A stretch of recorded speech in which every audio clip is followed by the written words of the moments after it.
ਕੀ ਫਤਿਹ अस्सलाम वालेकुम आदाब बर्ज मैं ਤੁਹਾਡੀ ਹੋਸਟ ਅਨੀਦਮ ਕੌਰ ਤੇ ਮੈਂ TV84 ਦੇ ਸਾਰੇ ਦਰਸ਼ਕਾਂ ਤੇ ਸਰੋਤਿਆਂ ਨੂੰ ਜੀ ਆਇਆਂ ਕਹਿੰਦੀਆਂ ਪ੍ਰੋਗਰਾਮ ਸੱਚੋ ਸੱਚ ਵਿੱਚ ਜਿਹੜੇ ਇਸ ਪ੍ਰੋਗਰਾਮ ਨਾਲ ਦੇਸ਼ਾਂ ਵਿਦੇਸ਼ਾਂ ਤੋਂ ਜੁੜ ਚੁੱਕੇ ਨੇ ਖਾਲਸਾ ਅਫੇਅਰ ਸੈਂਟਰ ਦੇ ਸੰਚਾਲਕ ਡਾਕਟਰ ਅਮਰਜੀਤ ਸਿੰਘ ਜੀ ਰੋਜ਼ਾਨੇ ਤਰ੍ਹਾਂ ਸਟੂਡੀਓ 'ਚ ਮੇਰੇ ਨਾਲ ਮੌਜੂਦ ਨੇ ਉਹਨਾਂ ਨਾਲ ਗੱਲਬਾਤ ਕਰਕੇ ਅੱਜ ਦੇ ਐਮਸ਼ੂ ਸੁਪਰ ਉਹਨਾਂ ਤੋਂ ਉਹਨਾਂ ਦਾ ਤਜ਼ੀਆ ਜਾਣਦੇ ਹਾਂ ਜੀ ਰਾਜ ਸਾਹਿਬ ਵਾਹਿਗੁਰੂ ਜੀ ਕਾ ਖਾਲਸਾ ਵਾਹਿਗੁਰੂ ਜੀ ਕੀ ਫਤਿਹ। हाँ जी नीलम कौर जी ਤੁਹਾਨੂੰ ਵੀ ਤੇ ਦੁਨੀਆ ਭਰ ਚ ਬੈਠੇ ਸਾਡੇ ਬਹੁਤ ਹੀ ਪਿਆਰੇ ਸੋਹਣੇ ਸਿਆਣੇ TV84 ਦੇ ਦਰਸ਼ਕਾਂ ਨੂੰ ਵੀ ਵਾਹਿਗੁਰੂ ਜੀ ਕਾ ਖਾਲਸਾ ਵਾਹਿਗੁਰੂ ਜੀ ਕੀ ਫਤਿਹ ਤੇ ਸਾਡੇ ਬਹੁਤ ਹੀ ਪਿਆਰੇ ਮੁਸਲਮਾਨ ਭੈਣਾਂ ਭਰਾਵਾਂ ਨੂੰ अस्सलाम वालेकुम जी राज साहब जी आनू प्रोग्राम सचो सच विच बहुत शुक्रिया जी राज साहब जो 1 सितंबर 2021 17 ਭਾਦੋਂ ਨਾਨਕ ਸ਼ਾਹੀ ਸਮੇਂ 553 ਦਾ ਦਿਨ ਹੈ ਤੇ ਰਾਜ ਸਾਹਿਬ ਪ੍ਰੋਗਰਾਮ ਸ਼ੁਰੂ ਕਰਨ ਤੋਂ ਪਹਿਲਾਂ ਅਸੀਂ ਆਪਣੇ ਦਰਸ਼ਕਾਂ ਤੇ ਸਰੋਤਿਆਂ ਨੂੰ ਹਮੇਸ਼ਾ ਤਰ੍ਹਾਂ ਦੱਸੀ ਵਿਊਅਰਸ ਜੇ ਤੁਸੀਂ ਹੱਕ ਸੱਚ ਇਨਸਾਫ ਤੇ ਪੈਰਾ ਦਿੰਦਾ ਇੱਕੋ ਇੱਕ ਚੈਨਲ TV84 ਨੂੰ ਦੇਖਣਾ ਚਾਹੁੰਦੇ ਹੋ ਤਾਂ ਤੁਸੀਂ ਦੇਖ ਸਕਦੇ ਹੋ ਸਪੈਕਟਰਮ ਕੇਬਲ ਆਰਸ਼ਨ cable Bell Fibe cable Canada roku Jadoo box ਸ਼ਾਵਾ ਫੇਸਬੁੱਕ TV84 ਦੀ ਐਪ ਰਾਹੀਂ online streaming and IP box ਤੇ ਤੁਸੀਂ TV84 ਨੂੰ ਦੇਖ ਸਕਦੇ ਹੋ। ਵਿਊਅਰਸ ਜੇ ਤੁਸੀਂ TV84 ਨਾਲ ਜਾਂ ਪ੍ਰੋਗਰਾਮ ਸੱਚੋ ਸੱਚ ਨਾਲ ਫੇਸਬੁੱਕ ਰਾਹੀਂ ਜੁੜੇ ਹੋ ਤੇ ਇਸ ਨੂੰ ਵੱਧ ਤੋਂ ਵੱਧ ਲਾਈਕ ਕਰੋ ਤੇ ਸ਼ੇਅਰ ਕਰੋ ਅਤੇ ਨਾਲ ਹੀ YouTube ਤੇ ਸਬਸਕ੍ਰਾਈਬ ਵੀ ਕਰੋ। ਇਹ ਵੀ ਦੱਸ ਦਿਓ ਕਿ ਤੁਸੀਂ TV84 ਦੀ ਐਪ ਨੂੰ ਐਂਡਰੋਇਡ ਐਂਡ ਐਪ ਸਟੋਰ ਤੇ ਡਾਊਨਲੋਡ ਕਰਕੇ ਜੋ TV84 ਦੀ ਲਾਈਵ ਸਟ੍ਰੀਮ ਹੈ ਉਸ ਨੂੰ ਤੁਸੀਂ 24 ਆਵਰਸ ਦੇਖ ਸਕਦੇ ਹੋ। ਵਿਊਅਰਸ ਹੁਣ ਅਸੀਂ ਆਪਣੇ ਪ੍ਰੋਗਰਾਮ ਦੀ ਸ਼ੁਰੂਆਤ ਕਰਨ ਜਾ ਰਹੇ ਹਾਂ। ਪ੍ਰੋਗਰਾਮ ਦੇ ਸ਼ੁਰੂ ਦੇ ਵਿੱਚ ਤੁਹਾਨੂੰ ਦੱਸ ਦਈਏ ਕਿ ਅੱਜ ਦੇ ਪ੍ਰੋਗਰਾਮ ਸੱਚੋ ਸੱਚ ਨੂੰ ਸਪਾਂਸਰ ਕੀਤਾ ਗਿਆ ਹੈ ਨਿਊਯਾਰਕ ਤੋਂ ਸਾਡੀ ਇੱਕ ਬਹੁਤ ਹੀ ਪਿਆਰੀ ਭੈਣ ਮਨਮੰਥਨ ਕੌਰ ਜੀ ਵੱਲੋਂ। ਸੋ ਇਹਨਾਂ ਨੇ TV84 ਦੀ ਸਪਾਂਸਰਸ਼ਿਪ ਡਰਾਈਵ ਵਿੱਚ ਯੋਗਦਾਨ ਪਾਉਣ ਵਾਲੇ ਸਮੁੱਚੇ ਭੈਣਾਂ ਅਤੇ ਭਰਾਵਾਂ ਦੀ ਜਿਹੜਾ ਤਹਿ ਦਿਲ ਤੋਂ ਧੰਨਵਾਦ ਕੀਤਾ ਹੈ। ਸੋ ਆਪਣਾ ਕੌਮੀ ਪੱਖ ਦੁਨੀਆ ਸਾਹਮਣੇ ਰੱਖਣ ਲਈ ਆਜ਼ਾਦ ਸਿੱਖ ਮੀਡੀਆ ਦੀ ਮਹੱਤਤਾ ਤੇ ਜ਼ੋਰ ਦਿੱਤਾ ਹੈ। ਸੋ ਪੈਗਾਸਸ ਰਿਪੋਰਟ ਦੇ ਖੁਲਾਸੇ ਸਰਕਾਰ ਵੱਲੋਂ ਸਿੱਖ ਪੱਤਰਕਾਰਾਂ ਦੀ ਕੀਤੀ ਜਾਸੂਸੀ ਦੱਸਦੀ ਹੈ। ਇਹ ਪੰਥਕ ਅਦਾਰੇ ਸੱਚ ਦੇ ਰਸਤੇ ਤੇ ਚੱਲ ਰਹੇ ਹਨ। ਦਰਸ਼ਕਾਂ ਨੂੰ ਬੇਨਤੀ ਹੈ ਕਿ TV84 ਵਰਗੇ ਮੀਡੀਆ ਅਦਾਰਿਆਂ ਦੀ ਵੱਧ ਤੋਂ ਵੱਧ ਮਦਦ ਕੀਤੀ ਜਾਵੇ। ਗੁਰੂ ਸਾਹਿਬ ਦੇ ਹੁਕਮ ਮੁਤਾਬਕ ਆਪਣਾ ਦਸਵੰਧ ਜ਼ਰੂਰ ਕੱਢੋ ਅਤੇ ਪੰਥਕ ਕਾਰਜਾਂ ਵਿੱਚ ਯੋਗਦਾਨ ਪਾਓ। ਸੋ ਅੱਜ ਦੀ ਸਪਾਂਸਰਸ਼ਿਪ ਲਈ ਅਸੀਂ ਭੈਣ ਮਨਮੰਥਨ ਕੌਰ ਜੀ ਦਾ ਬਹੁਤ ਬਹੁਤ ਧੰਨਵਾਦ ਕਰਦੇ ਹਾਂ। ਸੋ ਅਸੀਂ ਤੁਹਾਨੂੰ ਵੀ ਅਪੀਲ ਤੇ ਬੇਨਤੀ ਕਰਦੇ ਹਾਂ ਕਿ ਤੁਸੀਂ ਵੀ ਪ੍ਰੋਗਰਾਮ ਸੱਚੋ ਸੱਚ ਨੂੰ ਵੱਧ ਤੋਂ ਵੱਧ ਸਪਾਂਸਰ ਕਰੋ। ਸਪਾਂਸਰਸ਼ਿਪ ਲਈ ਤੁਸੀਂ ਸਾਨੂੰ ਕਾਲ ਕਰ ਸਕਦੇ ਹੋ ਸਾਡੇ ਫੋਨ ਨੰਬਰ ਤੇ 5166191984। ਤੁਸੀਂ ਸਾਨੂੰ ਸੇਮ ਨੰਬਰ ਤੇ WhatsApp ਵੀ ਕਰ ਸਕਦੇ ਹੋ। ਤੁਸੀਂ ਸਾਨੂੰ ਈਮੇਲ ਵੀ ਕਰ ਸਕਦੇ ਹੋ info@tv84.tv ਤੇ। ਸੋ ਵਿਊਅਰਸ ਪਹਿਲੇ ਸੈਗਮੈਂਟ ਦੇ ਵਿੱਚ ਜਿਸ ਤਰ੍ਹਾਂ ਕਿ ਗੁਰਬਾਣੀ ਦੀ ਤੁਕ ਹੈ ਸਭ ਸਿੱਖਣ ਕੋ ਹੁਕਮ ਹੈ ਗੁਰੂ ਮਾਨਿਓ ਗ੍ਰੰਥ। ਸੋ ਵਿਊਅਰਸ ਅੱਜ ਸ਼੍ਰੀ ਗੁਰੂ ਗ੍ਰੰਥ ਸਾਹਿਬ ਜੀ ਦੇ ਸ਼੍ਰੀ ਹਰਮੰਦਰ ਸਾਹਿਬ ਜੀ ਵਿੱਚ ਪਹਿਲੇ ਪ੍ਰਕਾਸ਼ ਦਿਹਾੜੇ ਦੀਆਂ ਆਪਾਂ ਸਿੱਖ ਸੰਗਤਾਂ ਨੂੰ ਬਹੁਤ-ਬਹੁਤ ਵਧਾਈਆਂ ਦਿੰਦੇ ਹਾਂ। ਔਰ 1604 ਈਸਵੀ ਵਿੱਚ ਸ਼੍ਰੀ ਹਰਮੰਦਰ ਸਾਹਿਬ ਵਿੱਚ ਗੁਰੂ ਗ੍ਰੰਥ ਸਾਹਿਬ ਜੀ ਦੀ ਆਦ ਬੀਰ ਸੁਭਾਈਮਾਨ ਕੀਤੀ ਗਈ ਸੀ। ਸੋ ਗੁਰੂ ਗ੍ਰੰਥ ਸਾਹਿਬ ਜੀ ਸਮੁੱਚੀ ਇਨਸਾਨੀਅਤ ਨੂੰ ਪਿਆਰ ਅਤੇ ਭਰਾਤਰੀ ਭਾਵ ਦਾ ਜਿਹੜਾ ਸੁਣਾ ਦਿੰਦੇ ਹਨ। ਸੋ ਜਿਸ ਦੀ ਅੱਜ ਦੇ ਸੰਸਾਰ ਨੂੰ ਸਭ ਤੋਂ ਜ਼ਿਆਦਾ ਜਿਹੜੀ ਹੈ ਉਹ ਜ਼ਰੂਰਤ ਹੈ। ਸੋ ਇਸ ਬਾਰੇ ਆਪਾਂ ਵਿਚਾਰ ਚਰਚਾ ਕਰਾਂਗੇ ਔਰ ਨਾਲ ਹੀ ਅਸੀਂ ਬੜੇ ਹੀ ਦੁਖੀ ਹਿਰਦੇ ਨਾਲ ਇਹ ਖਬਰ ਸਾਂਝੀ ਕਰਨ ਜਾ ਰਹੇ ਹਾਂ ਕਿ 92 ਸਾਲਾ ਮਹਾਨ ਕਸ਼ਮੀਰੀ ਲੀਡਰ ਸੈਯਦ ਅਲੀ ਸ਼ਾਹ ਗਿਲਾਨੀ ਇਸ ਦੁਨੀਆ ਨੂੰ ਅਲਵਿਦਾ ਕਹਿ ਗਏ ਨੇ। ਸੋ ਉਹ ਕਸ਼ਮੀਰੀਆਂ ਦੀ ਆਜ਼ਾਦੀ ਦੇ ਹੱਕਾਂ ਲਈ ਬਿਨਾਂ ਝੁਕਿਆਂ ਬਿਨਾਂ ਡਰਿਆਂ ਬਿਨਾਂ ਵਿਕਿਆਂ ਲੜਦੇ ਰਹੇ ਨੇ। ਸੋ ਇਹਨਾਂ ਬਾਰੇ ਆਪਾਂ ਗੱਲਬਾਤ ਕਰਾਂਗੇ। ਜੋ ਅੱਜ ਦਾ ਜਿਹੜਾ ਸਾਡਾ ਸੱਚੋ ਸੱਚ ਪ੍ਰੋਗਰਾਮ ਹੈ ਉਹਨਾਂ ਦੀ ਯਾਦ ਨੂੰ ਹੀ ਸਮਰਪਿਤ ਕੀਤਾ ਜਾ ਰਿਹਾ। ਸੋ ਅਸੀਂ ਚਾਹਾਂਗੇ ਕਿ ਤੁਸੀਂ ਸਟਾਰਟਿੰਗ ਤੋਂ ਲੈ ਕੇ ਐਂਡ ਤੱਕ ਸਾਡੇ ਨਾਲ ਇਸੇ ਤਰ੍ਹਾਂ ਬਣੇ ਰਹਿਣਾ। ਦੇਖਣ ਸੁਣਨ ਲਈ ਤੁਹਾਡਾ ਸਭ ਦਾ ਬਹੁਤ ਬਹੁਤ ਸ਼ੁਕਰੀਆ ਜੀ। ਡਾਕਟਰ ਸਾਹਿਬ ਕੀ ਵਿਚਾਰਾਂ ਨੇ? ਦੇਖੋ ਸਭ ਤੋਂ ਪਹਿਲਾਂ ਤਾਂ ਅੱਜ ਦੇ ਪ੍ਰੋਗਰਾਮ ਦੇ ਸਪਾਂਸਰ ਕਰਨ ਵਾਲੇ ਭੈਣ ਜੀ ਮਨਮੰਥਨ ਕੌਰ, ਜਦੋਂ ਤੋਂ ਅਸੀਂ ਦਸੰਬਰ 2009 ਤੋਂ ਇਸ ਪ੍ਰੋਗਰਾਮ ਨੂੰ ਸ਼ੁਰੂ ਕੀਤਾ ਦਸੰਬਰ 2012 ਤੋਂ ਉਦੋਂ ਤੋਂ ਹੀ ਇਹ ਇਸ ਪ੍ਰੋਗਰਾਮ ਨਾਲ ਸੱਚੋ ਸੱਚ ਨਾਲ ਜੁੜੇ ਹੋਏ ਨੇ। ਔਰ ਉਦੋਂ ਹਾਲਾਂਕਿ ਹੁਣ ਤਾਂ IP ਬਾਕਸ ਔਰ ਦੂਸਰੇ ਦੇ ਵਿੱਚ ਈਜ਼ੀਲੀ ਅਵੇਲੇਬਲ ਹੈ, ਪਰ ਸਪੈਕਟਰਮ TV ਜਿਹੜਾ ਕਿ ਉਦੋਂ ਟਾਈਮ ਵਾਰਨਰ ਸੀ ਉਸ ਨੂੰ ਉਹਨਾਂ ਨੇ ਲਵਾਇਆ ਕਿ ਇਸ ਪ੍ਰੋਗਰਾਮ ਨੂੰ ਦੇਖਣ ਲਈ ਵਕਤਨ ਬਵਕਤਨ ਉਹਨਾਂ ਦੀ ਸਾਨੂੰ ਇਨਪੁਟ ਵੀ ਮਿਲਦੀ ਹੈ। ਉਹ ਲਿਖਦੇ ਵੀ ਨੇ, ਫੇਸਬੁੱਕ ਦੇ ਉੱਤੇ ਵੀ ਕਾਮੈਂਟ ਹੁੰਦਾ ਹੈ ਔਰ ਜਦੋਂ ਕਿਤੇ ਇਨ ਪਰਸਨ ਵੀ ਮਿਲਣ ਤੇ ਉਹ ਹਮੇਸ਼ਾ ਹੀ ਐਪਰੀਸ਼ੀਏਟ ਕਰਦੇ ਨੇ। ਤੁਹਾਨੂੰ ਵੀ ਖਾਸ ਤੌਰ ਤੇ ਹਮੇਸ਼ਾ ਹੌਸਲਾ ਦਿੰਦੇ ਨੇ। ਔਰ ਈਵਨ ਕੱਲ ਵੀ ਜਦੋਂ ਸ਼ਹੀਦ ਭਾਈ ਦਿਲਾਵਰ ਸਿੰਘ ਜੀ ਦੇ ਉੱਤੇ ਅਸੀਂ ਪ੍ਰੋਗਰਾਮ ਕੀਤਾ ਤੇ ਉਹਨਾਂ ਦਾ ਫੇਸਬੁੱਕ ਕਾਮੈਂਟ ਸੀ ਕਿ martyrs are a rare breed who are truly blessed by the higher power, respect for all of them, and by Dilawar Singh, whose ultimate sacrifice will never be forgotten by the Sikh Panth ਕਿ ਇਹ ਸ਼ਹੀਦ ਆਮ ਨਹੀਂ ਹੁੰਦੇ, ਇਹ ਰੱਬ ਵੱਲੋਂ Versailles ਹੋਏ ਰੱਬ ਦੀ ਬਖਸ਼ਿਸ਼ ਲੈ ਕੇ ਹੀ ਇਸ ਦੁਨੀਆ ਦੇ ਵਿੱਚ ਆਉਂਦੇ ਨੇ। ਔਰ ਉਹਨਾਂ ਸਾਰੇ ਹੀ ਸ਼ਹੀਦਾਂ ਨੂੰ ਪ੍ਰਣਾਮ। ਔਰ ਭਾਈ ਦਿਲਾਵਰ ਸਿੰਘ ਜਿਨ੍ਹਾਂ ਦੀ ਕੁਰਬਾਨੀ ਨੇ ਹਜ਼ਾਰਾਂ ਹੋਰ ਜ਼ਿੰਦਗੀਆਂ ਨੂੰ ਬਚਾਇਆ, ਉਹਨਾਂ ਦੀ ਕੁਰਬਾਨੀ ਨੂੰ ਪੰਥ ਕਦੇ ਵੀ ਨਹੀਂ ਭੁੱਲੇਗਾ। ਸੋ ਅਸੀਂ ਸਮਝਦੇ ਹਾਂ ਕਿ ਭੈਣ ਜੀ ਖੁਦ ਵੀ ਬਹੁਤ ਟੈਲੈਂਟਡ ਨੇ, ਕਿਸੇ ਵਕਤ ਖੁਦ ਰੇਡੀਓ ਮੀਡੀਆ ਦੇ ਵਿੱਚ ਵੀ ਰਹੇ, ਹੁਣ ਵੀ ਮੈਂ ਤਾਂ ਜਦੋਂ ਮਿਲਦੇ ਨੇ ਮੈਂ ਉਹਨਾਂ ਨੂੰ ਕਹਿੰਦਾ ਕਿ ਤੁਹਾਡਾ ਟੈਲੈਂਟ ਜਿਹੜਾ ਉਹ ਲੁਕਿਆ ਹੋਇਆ, ਤੁਸੀਂ ਜਿਹੜਾ ਉਹ ਕੌਮ ਨੂੰ ਦਿਓ ਔਰ ਅੱਗੇ ਆਓ। ਅਸੀਂ TV 84 ਦਾ ਪਲੇਟਫਾਰਮ ਵੀ ਉਹਨਾਂ ਨੂੰ ਕਿਹਾ ਕਿ ਵੀ ਤੁਸੀਂ ਜਦੋਂ ਮਰਜ਼ੀ 24 ਘੰਟੇ ਜਿਹੜਾ ਮਰਜ਼ੀ ਆਵਰ ਲੈ ਲਓ ਜੀ, ਐਂਕਰਿੰਗ ਕਰ ਲਓ ਕੋਈ ਹੋਰ, ਪਰ ਉਹਨਾਂ ਦੀਆਂ ਆਪਣੀਆਂ ਜ਼ਿੰਮੇਵਾਰੀਆਂ ਵੀ ਨੇ। ਔਰ ਅਸੀਂ ਇਹੀ ਆਸ ਕਰਦੇ ਹਾਂ ਜਿੱਥੇ ਉਹਨਾਂ ਦੀ ਬਲੈਸਿੰਗ ਔਰ ਉਹਨਾਂ ਦਾ ਪਿਆਰ ਔਰ ਉਹਨਾਂ ਦਾ ਹੌਸਲਾ ਸਾਡਾ ਅਣਮੁੱਲਾ ਸਰਮਾਇਆ ਹੈ, ਉੱਥੇ ਅਸੀਂ ਉਹਨਾਂ ਤੋਂ ਹੋਰ ਵਧੇਰੇ ਐਕਸਪੈਕਟ ਕਰਦੇ ਹਾਂ। ਔਰ ਉਹ ਅਸੀਂ ਉਹਨਾਂ ਦਾ ਵਕਤ ਔਰ ਉਹਨਾਂ ਦਾ ਟੈਲੈਂਟ ਪੰਥ ਦੇ ਭਲੇ ਲਈ, ਪੰਥ ਦੀ ਚੜ੍ਹਦੀ ਕਲਾ ਲਈ ਜਿਹੜਾ ਅਸੀਂ ਸਮਝਦੇ ਹਾਂ ਵੀ ਆਉਣ ਵਾਲੇ ਪੀਰੀਅਡ 'ਚ ਉਹ ਇਸ ਬਾਰੇ ਜ਼ਰੂਰ ਸੋਚਣ, ਗੰਭੀਰਤਾ ਨਾਲ ਵਿਚਾਰ ਕਰਨਗੇ। ਤੁਸੀਂ ਬਿਲਕੁਲ ਠੀਕ ਸ਼ੁਰੂਆਤ ਕੀਤੀ। ਬੇਸ਼ੱਕ ਮੁਬਾਰਕਬਾਦ ਜਾਂ ਵਧਾਈ ਲਫ਼ਜ਼ ਅਸੀਂ ਦੁਨਿਆਵੀ ਲੋਕ ਆਪਣੇ ਜਜ਼ਬਿਆਂ ਦੇ ਪ੍ਰਗਟਾਵਿਆਂ ਲਈ ਕਰਦੇ, ਜਦੋਂ ਅਸੀਂ ਬਾਣੀ ਦੀ ਗੱਲ ਕਰਦੇ ਹਾਂ ਤੇ ਇਸ ਗੱਲ ਦਾ ਧਿਆਨ ਰਹੇ ਕਿ ਇਹ ਨਿਰੰਕਾਰ ਦੇ ਹੁਕਮ ਦੇ ਵਿੱਚ ਨਿਰੰਕਾਰ ਦੀ ਉਸ ਰੱਬ ਦੀ ਅੱਲਾਹ ਤਾਲਾ ਦੀ ਸਿਫਤ ਸਲਾਹ ਹੈ। ਔਰ ਇਹ ਅਸੀਂ ਜਦੋਂ ਇਹ ਕਹਿੰਦੇ ਹਾਂ ਕਿ ਤੁਰਕੀ ਬਾਣੀ ਆਈ ਤਿੰਨ ਸਗਲੀ ਚਿੰਤ ਮਿਟਾਈ, ਦਿਆਲ ਪੁਰਖ ਮਿਹਰਵਾਨਾ ਹਰ ਨਾਨਕ ਸਾਚ ਵਖਾਨਾ, ਇਹ ਜਿਹੜਾ ਬਿਲਕੁਲ ਇਸ ਗੱਲ ਦੀ ਤਰਜਮਾਨੀ ਹੈ। ਔਰ ਇਹ ਅਸੀਂ ਹੋਂ ਆਪੋ ਬੋਲ ਨਾ ਜਾਣਦਾ, ਮੈਂ ਕਿਹਾ ਸਭ ਹੁਕਮ ਆਓ ਜੀਓ, ਹੁਕਮ ਦੀ ਖੇਡ ਹੈ।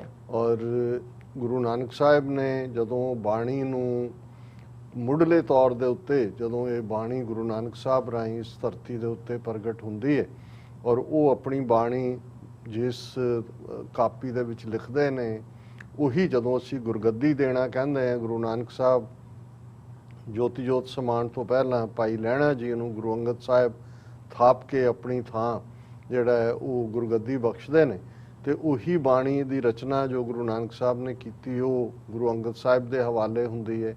ਇਸੇ ਤਰ੍ਹਾਂ ਗੁਰੂ ਅੰਗਦ ਸਾਹਿਬ ਆਪਣੀ ਬਾਣੀ ਰਚ ਕੇ ਗੁਰੂ ਅਮਰਦਾਸ ਜੀ ਨੂੰ ਗੁਰਗੱਦੀ ਦੇਣ ਵੇਲੇ ਉਹਨਾਂ ਨੂੰ ਬਖਸ਼ਦੇ ਨੇ।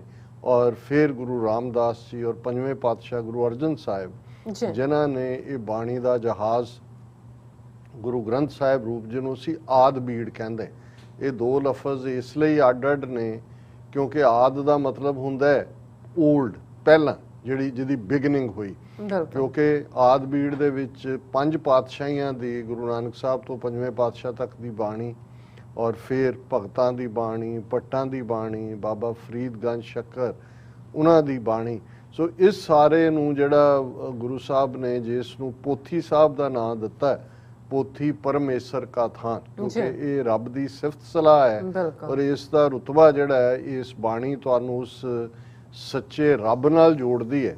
ਔਰ ਇਹੀ ਸਾਡੇ ਲਈ ਗੁਰੂ ਰੂਪ ਦੇ ਵਿੱਚ ਜਦ ਜੇ ਅਸੀਂ ਸਥਾਪਿਤ ਕਰਨ ਦੀ ਗੱਲ ਕਰੀਏ, ਬੇਸ਼ੱਕ ਜਦੋਂ ਅੱਜ ਦੇ ਦਿਨ ਔਰ ਠੀਕ 417 ਸਾਲ ਪਹਿਲਾਂ 1604 ਈਸਵੀ ਨੂੰ ਜਿਹੜੀ ਬੀੜ ਆਦਿ ਗੁਰੂ ਗ੍ਰੰਥ ਸਾਹਿਬ ਦੀ ਤਿਆਰ ਕਰਵਾਈ ਗੁਰੂ ਅਰਜਨ ਸਾਹਿਬ ਨੇ, ਰਾਮਸਰ ਬਿਲਕੁਲ ਨੇੜੇ ਬੜਾ ਹੀ ਸ਼ਾਂਤ ਮੁਕਾਮ ਹੈ ਜਿੱਥੇ ਲਗਭਗ 4-5 ਸਾਲ ਇਸ ਦੇ ਉੱਤੇ ਜਿਹੜਾ ਭਾਈ ਗੁਰਦਾਸ ਜੀ ਸਾਡੇ ਪਹਿਲੇ ਸਕਰਾਈਬ ਨੇ ਉਹਨਾਂ ਨੇ ਲਿਖੀ ਔਰ ਉਸ 'ਚ ਪੜਤਾਲ ਕਰਕੇ, ਕਿਉਂਕਿ ਇਸ ਗੱਲ ਦਾ ਧਿਆਨ ਰਹੇ ਕਿ ਗੁਰੂ ਨਾਨਕ ਸਾਹਿਬ ਦੇ ਜੋਤੀ ਜੋਤ ਸਮਾਨ ਤੋਂ ਬਾਅਦ ਬਹੁਤ ਸਾਰੀਆਂ ਥਾਵਾਂ ਦੇ ਉੱਤੇ ਜਿੱਥੇ ਜਾਲੀ ਗੁਰੂ ਡੰਬ ਵੀ ਆ ਗਿਆ ਸੀ ਤੇ ਇੱਕ ਨਾਨਕ ਲਫ਼ਜ਼ ਉਸ ਨਾਲ ਜੋੜ ਕੇ ਬਹੁਤ ਕੁਛ ਐਸਾ ਵੀ ਘੁੰਮ ਰਿਹਾ ਸੀ, ਜਿਵੇਂ ਅੱਜ ਵੀ ਕੁਛ ਤੁਕਾਂ ਤੁਸੀਂ ਇਸ ਕਿਸਮ ਦੀਆਂ ਦੇਖੋਗੇ ਕਿ ਜਿਹਦਾ ਬਾਣੀ ਨਾਲ ਸੰਬੰਧ ਨਹੀਂ ਹੈ, ਜਿਵੇਂ ਨਾਨਕ ਨੀਵਾਂ ਜੋ ਚੱਲੇ ਲੱਗੇ ਨਾ ਤਾਤੀ ਵਾਓ। ਹੁਣ ਬਹੁਤ ਸਾਰੇ ਸਮਝਦੇ ਨੇ ਵੀ ਬਾਣੀ ਹੈ, ਬਾਣੀ ਦਾ ਹਿੱਸਾ ਨਹੀਂ ਹੈ।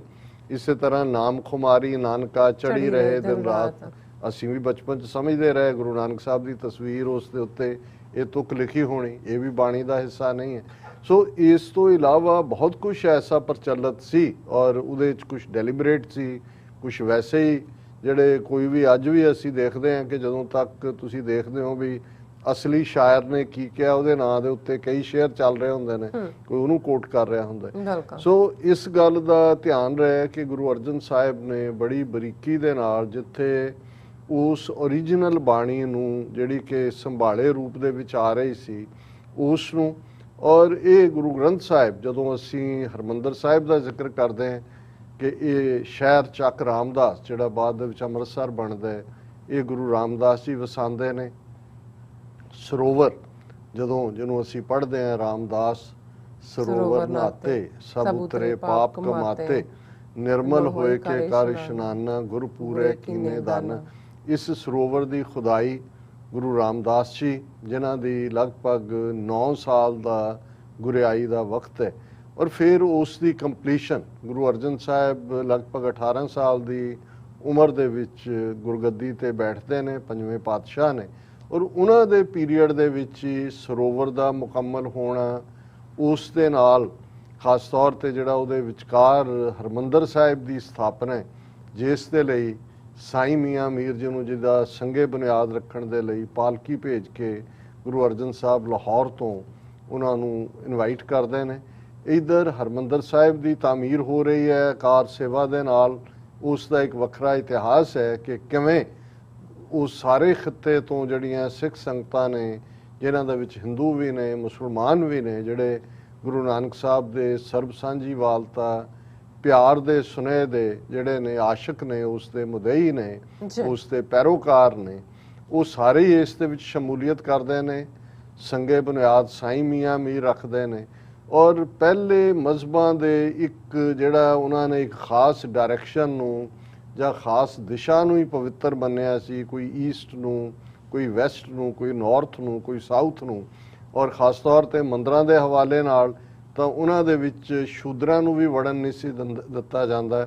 ਅਜੇ ਵੀ ਕੇਰਲਾ ਦੇ ਉਹ ਸਾਬਰਮਤੀ ਸਾਬਰਮਾਲਾ ਵਾਲਾ ਵਰਗਾ ਮੰਦਿਰ ਹੈ ਜਿੱਥੇ ਔਰਤਾਂ ਨੂੰ ਜਾਣ ਦੀ ਆਗਿਆ ਨਹੀਂ ਹੈ, ਪਰ ਇੱਥੇ ਗੁਰੂ ਅਰਜਨ ਸਾਹਿਬ ਨੇ ਹਰਮੰਦਰ ਸਾਹਿਬ ਜਿਸ ਦੇ 4 ਦਰਵਾਜ਼ੇ ਜਿਹੜੇ ਇਸ ਗੱਲ ਦਾ ਸੁਨੇਹਾ ਸੀ ਕਿ ਕਬੀਰ ਜਹ ਦਰ ਆਵਤ ਜਾਤਿਓ ਹਟਕੈ ਨਾਹੀ ਕੋਏ ਸੋ ਦਰ ਕੈਸੇ ਛੋੜੀਐ ਜੋ ਦਰ ਐਸਾ ਹੋਏ, ਕਿ ਇਹ ਚਾਰੋਂ ਦਰਵਾਜ਼ੇ ਬ੍ਰਾਹਮਣ ਕਸ਼ਤਰੀ ਵੈਸ਼ ਸ਼ੂਦਰ ਲਈ ਖੁੱਲੇ ਨੇ।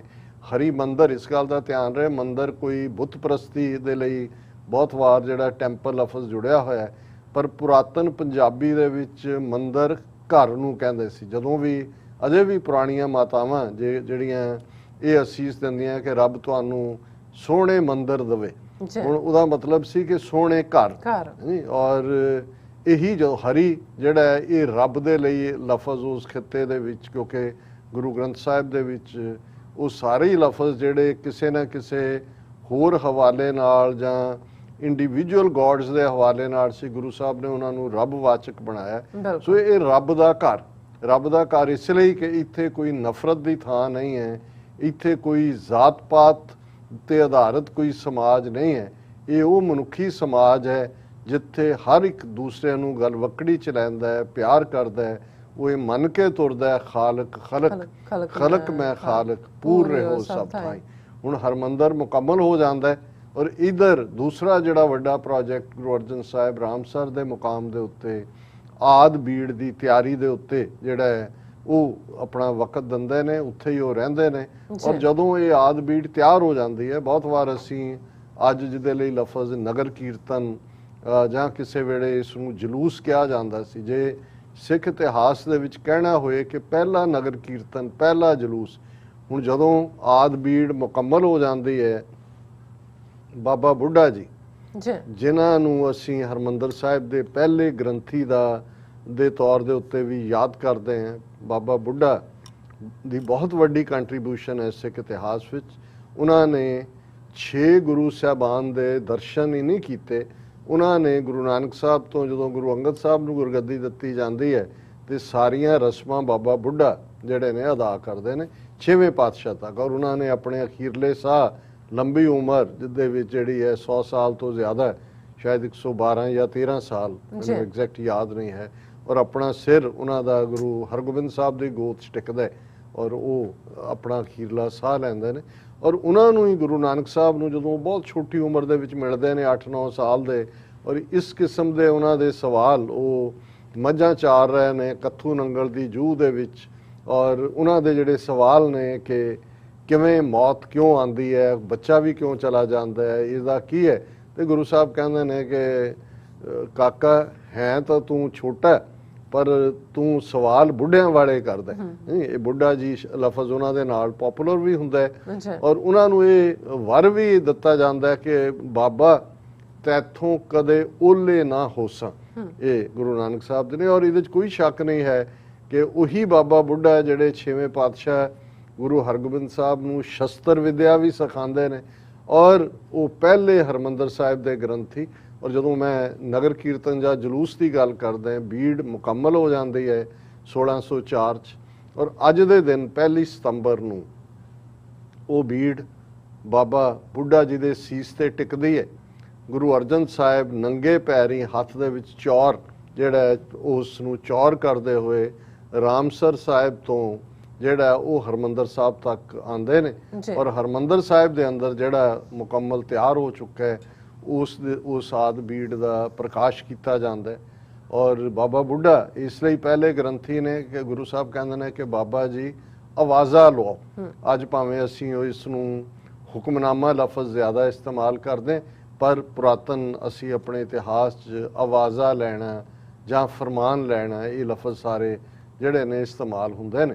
ਔਰ ਜਿਹੜਾ ਪਹਿਲਾ ਹੁਕਮਨਾਮਾ ਜਿਹੜਾ ਆਂਦਾ 5ਵੇਂ ਪਾਤਸ਼ਾਹ ਦਾ ਹੀ ਉਹ ਸ਼ਬਦ ਹੈ, ਸੰਤਾਂ ਕੇ ਕਾਰਜ ਆਪ ਖਲੋਇਆ, ਹਰ ਕੰਮ ਕਰਾਵਣ ਆਇਆ ਰਾਮ, ਤਰਤ ਸੁਹਾਵੀ ਤਾਲ ਸੁਹਾਵਾ, ਵਿੱਚ ਅੰਮ੍ਰਿਤ ਜਲ ਛਾਇਆ ਰਾਮ, ਅੰਮ੍ਰਿਤ ਜਲ ਛਾਇਆ ਪੂਰਨ ਸਾਜ ਕਰਾਇਆ, ਸਗਲ ਮਨੋਰਥ ਪੂਰੇ, ਜੈ ਜੈਕਾਰ ਭਇਆ ਜਗ ਅੰਤਰ, ਲਾਥੇ ਸਗਲ ਵਿਸੂਰੇ, ਪੂਰਨ ਪੁਰਖ ਅਚੁੱਤ ਅਬਿਨਾਸੀ, ਜਸ ਵੇਦ ਪੁਰਾਣੀ ਗਾਇਆ, ਆਪਣਾ ਬਿਰਧ ਰੱਖਿਆ ਪਰਮੇਸ਼ਰ, ਨਾਨਕ ਨਾਮ ਤੇ ਆਇਆ।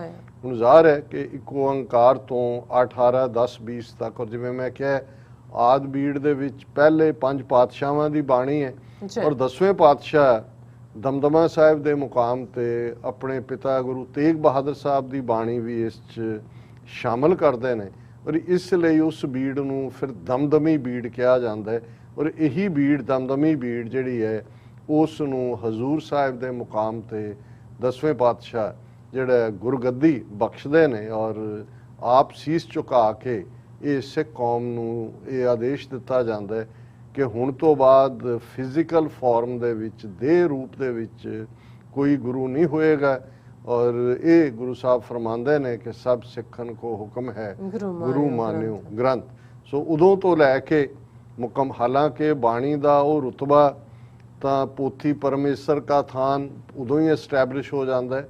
ਹਰਮੰਦਰ ਸਾਹਿਬ 'ਚ ਹਮੇਸ਼ਾ ਉਸ ਤੋਂ ਬਾਅਦ ਗੁਰੂ ਗ੍ਰੰਥ ਸਾਹਿਬ ਦੀ ਬੀੜ ਦਾ ਪ੍ਰਕਾਸ਼ ਹੀ ਹੁੰਦਾ ਹੈ। ਔਰ ਅੱਜ ਵੀ ਜਦੋਂ ਅਸੀਂ ਹਰਮੰਦਰ ਸਾਹਿਬ ਤੋਂ ਜਿਨ੍ਹਾਂ ਨੇ ਸਵੇਰ ਜਾਂ ਸ਼ਾਮ ਨੂੰ ਜਿਸ ਰੂਪ ਦੇ ਵਿੱਚ ਅਕਾਲ ਤਖਤ ਸਾਹਿਬ ਤੋਂ, ਕੋਠਾ ਸਾਹਿਬ ਤੋਂ ਸਰੂਪ ਲਿਆਂਦਾ ਜਾਂਦਾ ਹੈ ਔਰ ਫਿਰ ਸ਼ਾਮ ਨੂੰ ਸੁਖ ਆਸਨ ਕਰਕੇ ਵਾਪਸ ਲਿਆਂਦਾ ਜਾਂਦਾ ਹੈ, ਤੇ ਅੱਜ ਵੀ ਇਹ ਇੱਕ ਰੀਤ ਹੈ ਕਿ ਜਦੋਂ ਪਲੰਗ ਦੇ ਉੱਤੇ ਗੁਰੂ ਗ੍ਰੰਥ ਸਾਹਿਬ ਨੂੰ ਬਿਰਾਜਮਾਨ ਕੀਤਾ ਜਾਂਦਾ ਹੈ ਤੇ ਥੱਲੇ ਇੱਕ ਚਿੱਟੀ ਚਾਦਰ ਵਿਛਾਈ ਜਾਂਦੀ ਹੈ, ਕਿਉਂਕਿ ਜਦੋਂ ਇਹ ਬੀੜ ਤਿਆਰ ਹੋ ਗਈ 1604 'ਚ ਪ੍ਰਕਾਸ਼ਮਾਨ ਹੋਈ, ਉਸ ਤੋਂ ਬਾਅਦ ਗੁਰੂ ਅਰਜਨ ਸਾਹਿਬ ਖੁਦ ਮੰਜੇ ਤੇ ਨਹੀਂ ਸੁੱਤੇ, ਬੀੜ ਉੱਪਰ ਜਿਹੜੀ ਹੈ ਸੁਭਾਇਮਾਨ ਕਰਕੇ, ਉਹ ਚਾਦਰ ਦਾ ਮਤਲਬ ਹੀ ਹੈ ਉਸ ਦੇ ਥੱਲੇ ਚਾਦਰ ਦੇ ਉੱਤੇ ਗੁਰੂ ਅਰਜਨ ਸਾਹਿਬ ਜਿਹੜੇ ਨੇ ਉਹ ਵਿਰਾਜਮਾਨ ਹੁੰਦੇ ਸੀ। ਸੋ ਇਹ ਸਤਿਕਾਰ ਹੈ ਅੱਜ ਜਦੋਂ ਗੁਰਗੱਦੀ ਹੈ, ਚਵਰ ਛਤਰ ਤਖਤ ਦੇ ਮਾਲਕ।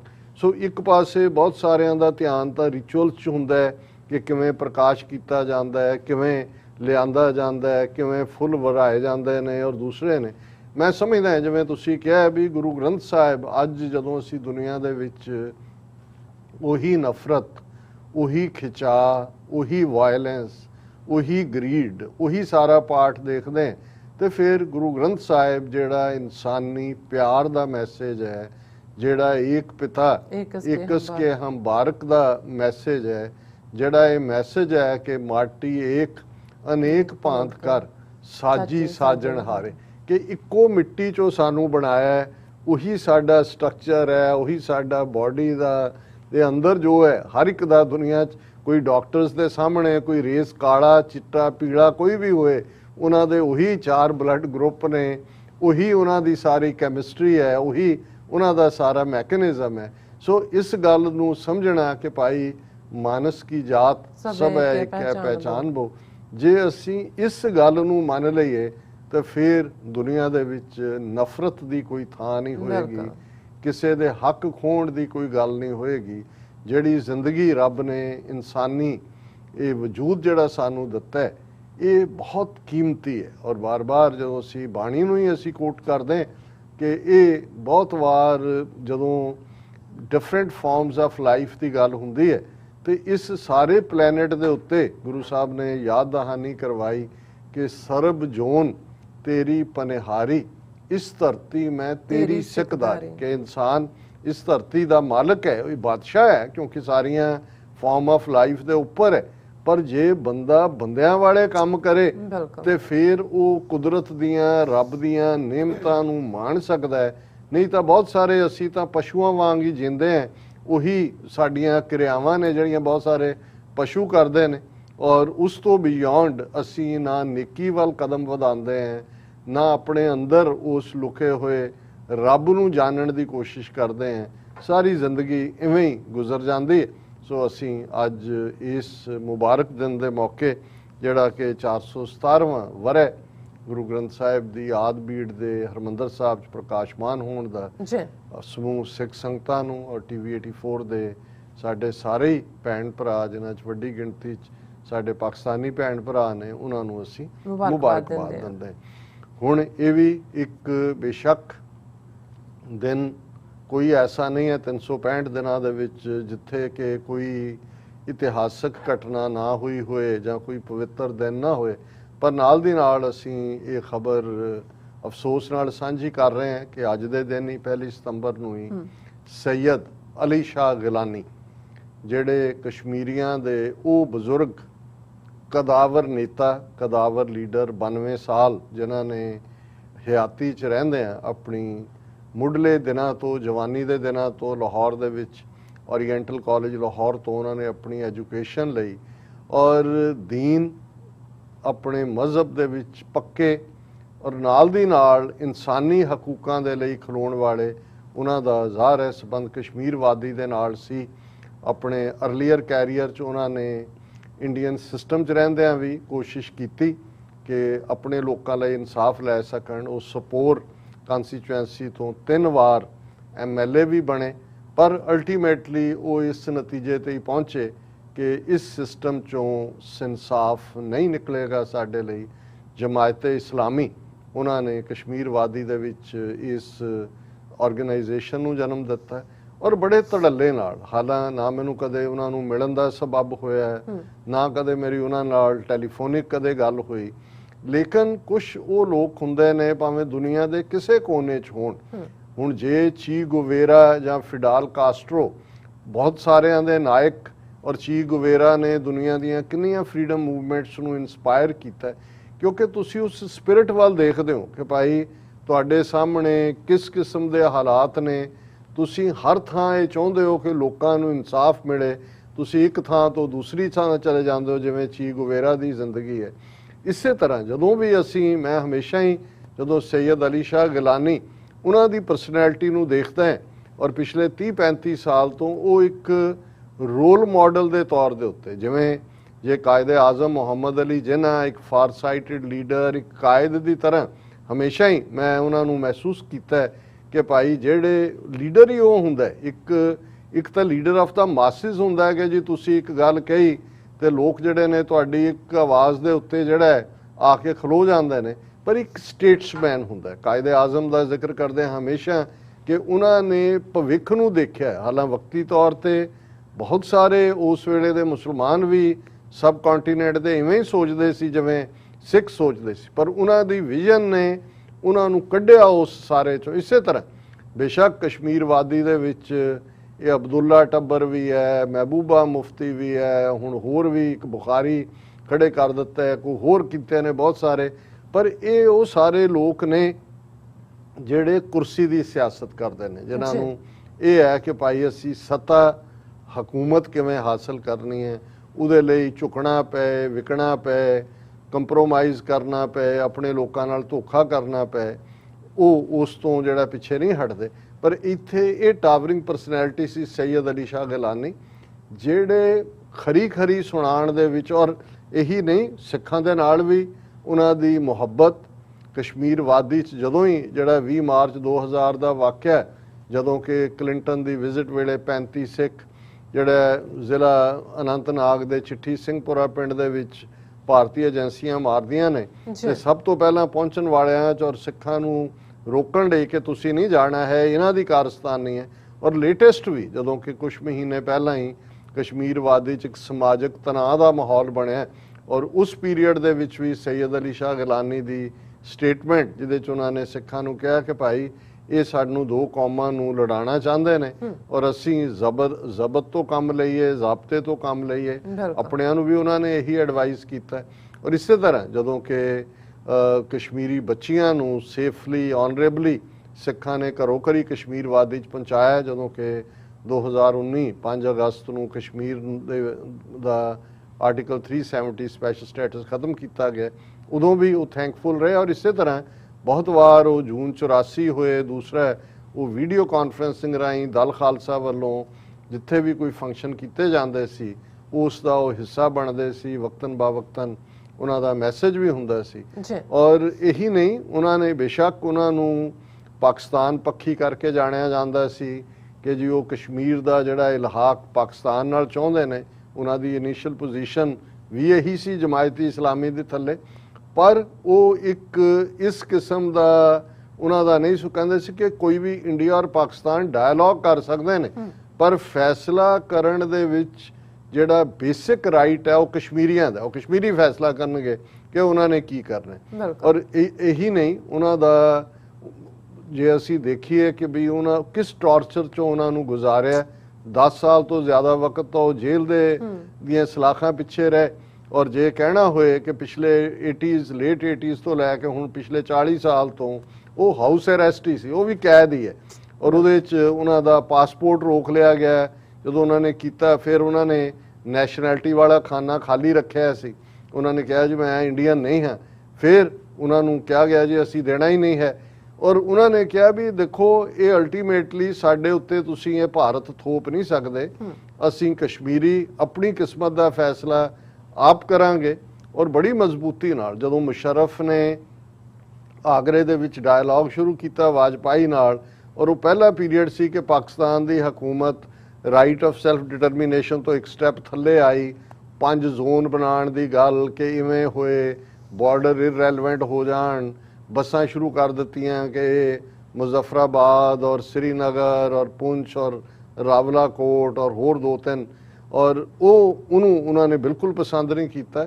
ਔਰ ਇੱਕ ਵਾਰ ਸ਼ਾਇਦ ਉਹਨਾਂ ਨੂੰ ਐਕਸੈਪਸ਼ਨ ਮਿਲੀ ਕਿ ਉਹ ਹੱਜ ਲਈ ਜਾ ਸਕਦੇ ਨੇ, 2006 ਜਾਂ 2007 ਦਾ ਸੀ। ਉੱਥੇ ਜਦੋਂ ਮੁਸ਼ਰਫ ਮਿਲਿਆ ਤੇ ਉਹਨਾਂ ਨੇ ਉਸ ਨਾਲ ਜਿਹੜਾ ਜੋ ਸਲੂਕ ਕੀਤਾ, ਉਹਨਾਂ ਨੇ ਉਹਨੂੰ ਝਾੜ ਝੰਬ ਕੀਤੀ ਕਿ ਭਾਈ ਇਹ ਜਿਹੜਾ ਤੇਰਾ ਕੋਈ ਹੱਕ ਨਹੀਂ ਬਣਦਾ। ਕੁਛ ਇਹ ਵੀ ਹੈ ਕਿ ਵੀ ਬਿਲਕੁਲ ਹੀ ਉਹਨਾਂ ਨੇ ਦੁਰਕਾਰ ਦਿੱਤਾ। ਲੇਕਿਨ ਮੈਂ ਇਹ ਸਮਝਦਾ ਵੀ ਇਹ ਸਾਰੇ ਦੇ ਲਈ, ਜਦੋਂ ਮੈਂ ਇਹ ਸਮਝਦਾ ਜ਼ਰੂਰੀ ਨਹੀਂ ਹੈ ਵੀ ਤੁਸੀਂ ਹਰ ਇੱਕ ਦੀ ਹਰ ਗੱਲ ਨਾਲ ਸਹਿਮਤ ਹੋ। ਉਹਦੇ ਲਈ ਮੈਂ ਜਿਵੇਂ ਕਿਹਾ ਵੀ ਸਾਡੇ ਗੁਰੂ ਸਾਹਿਬ ਦਾ ਇਹ ਫਰਮਾਨ ਹੈ ਕਿ ਸਾਂਝ ਕੀਚੈ ਗੁਣਾ ਕੇਰੀ ਛੋੜ ਅਵਗੁਣ ਚੱਲੀਐ, ਕਿ ਗੁਣਾ ਦੀ ਸਾਂਝ ਕਰੋ। ਹਾਲਾਂ ਮੈਨੂੰ ਲੱਗਦਾ ਵੀ ਉਹਨਾਂ ਨੇ ਥੋੜਾ ਜਿਹਾ ਕਸ਼ਮੀਰ ਦੇ ਕੇਸ ਨੂੰ, ਹਾਲਾਂ ਕਿਉਂਕਿ ਇੱਕ ਸਚਿਆਰੇ ਬੰਦੇ ਲਈ ਤਾਂ ਫਿਰ ਉਹਨਾਂ ਨੂੰ ਇਹ ਨਹੀਂ ਹੁੰਦਾ ਵੀ ਕੀ ਪੋਲੀਟੀਕਲੀ ਕਰੈਕਟ ਹੈ ਕੀ ਨਹੀਂ ਹੈ।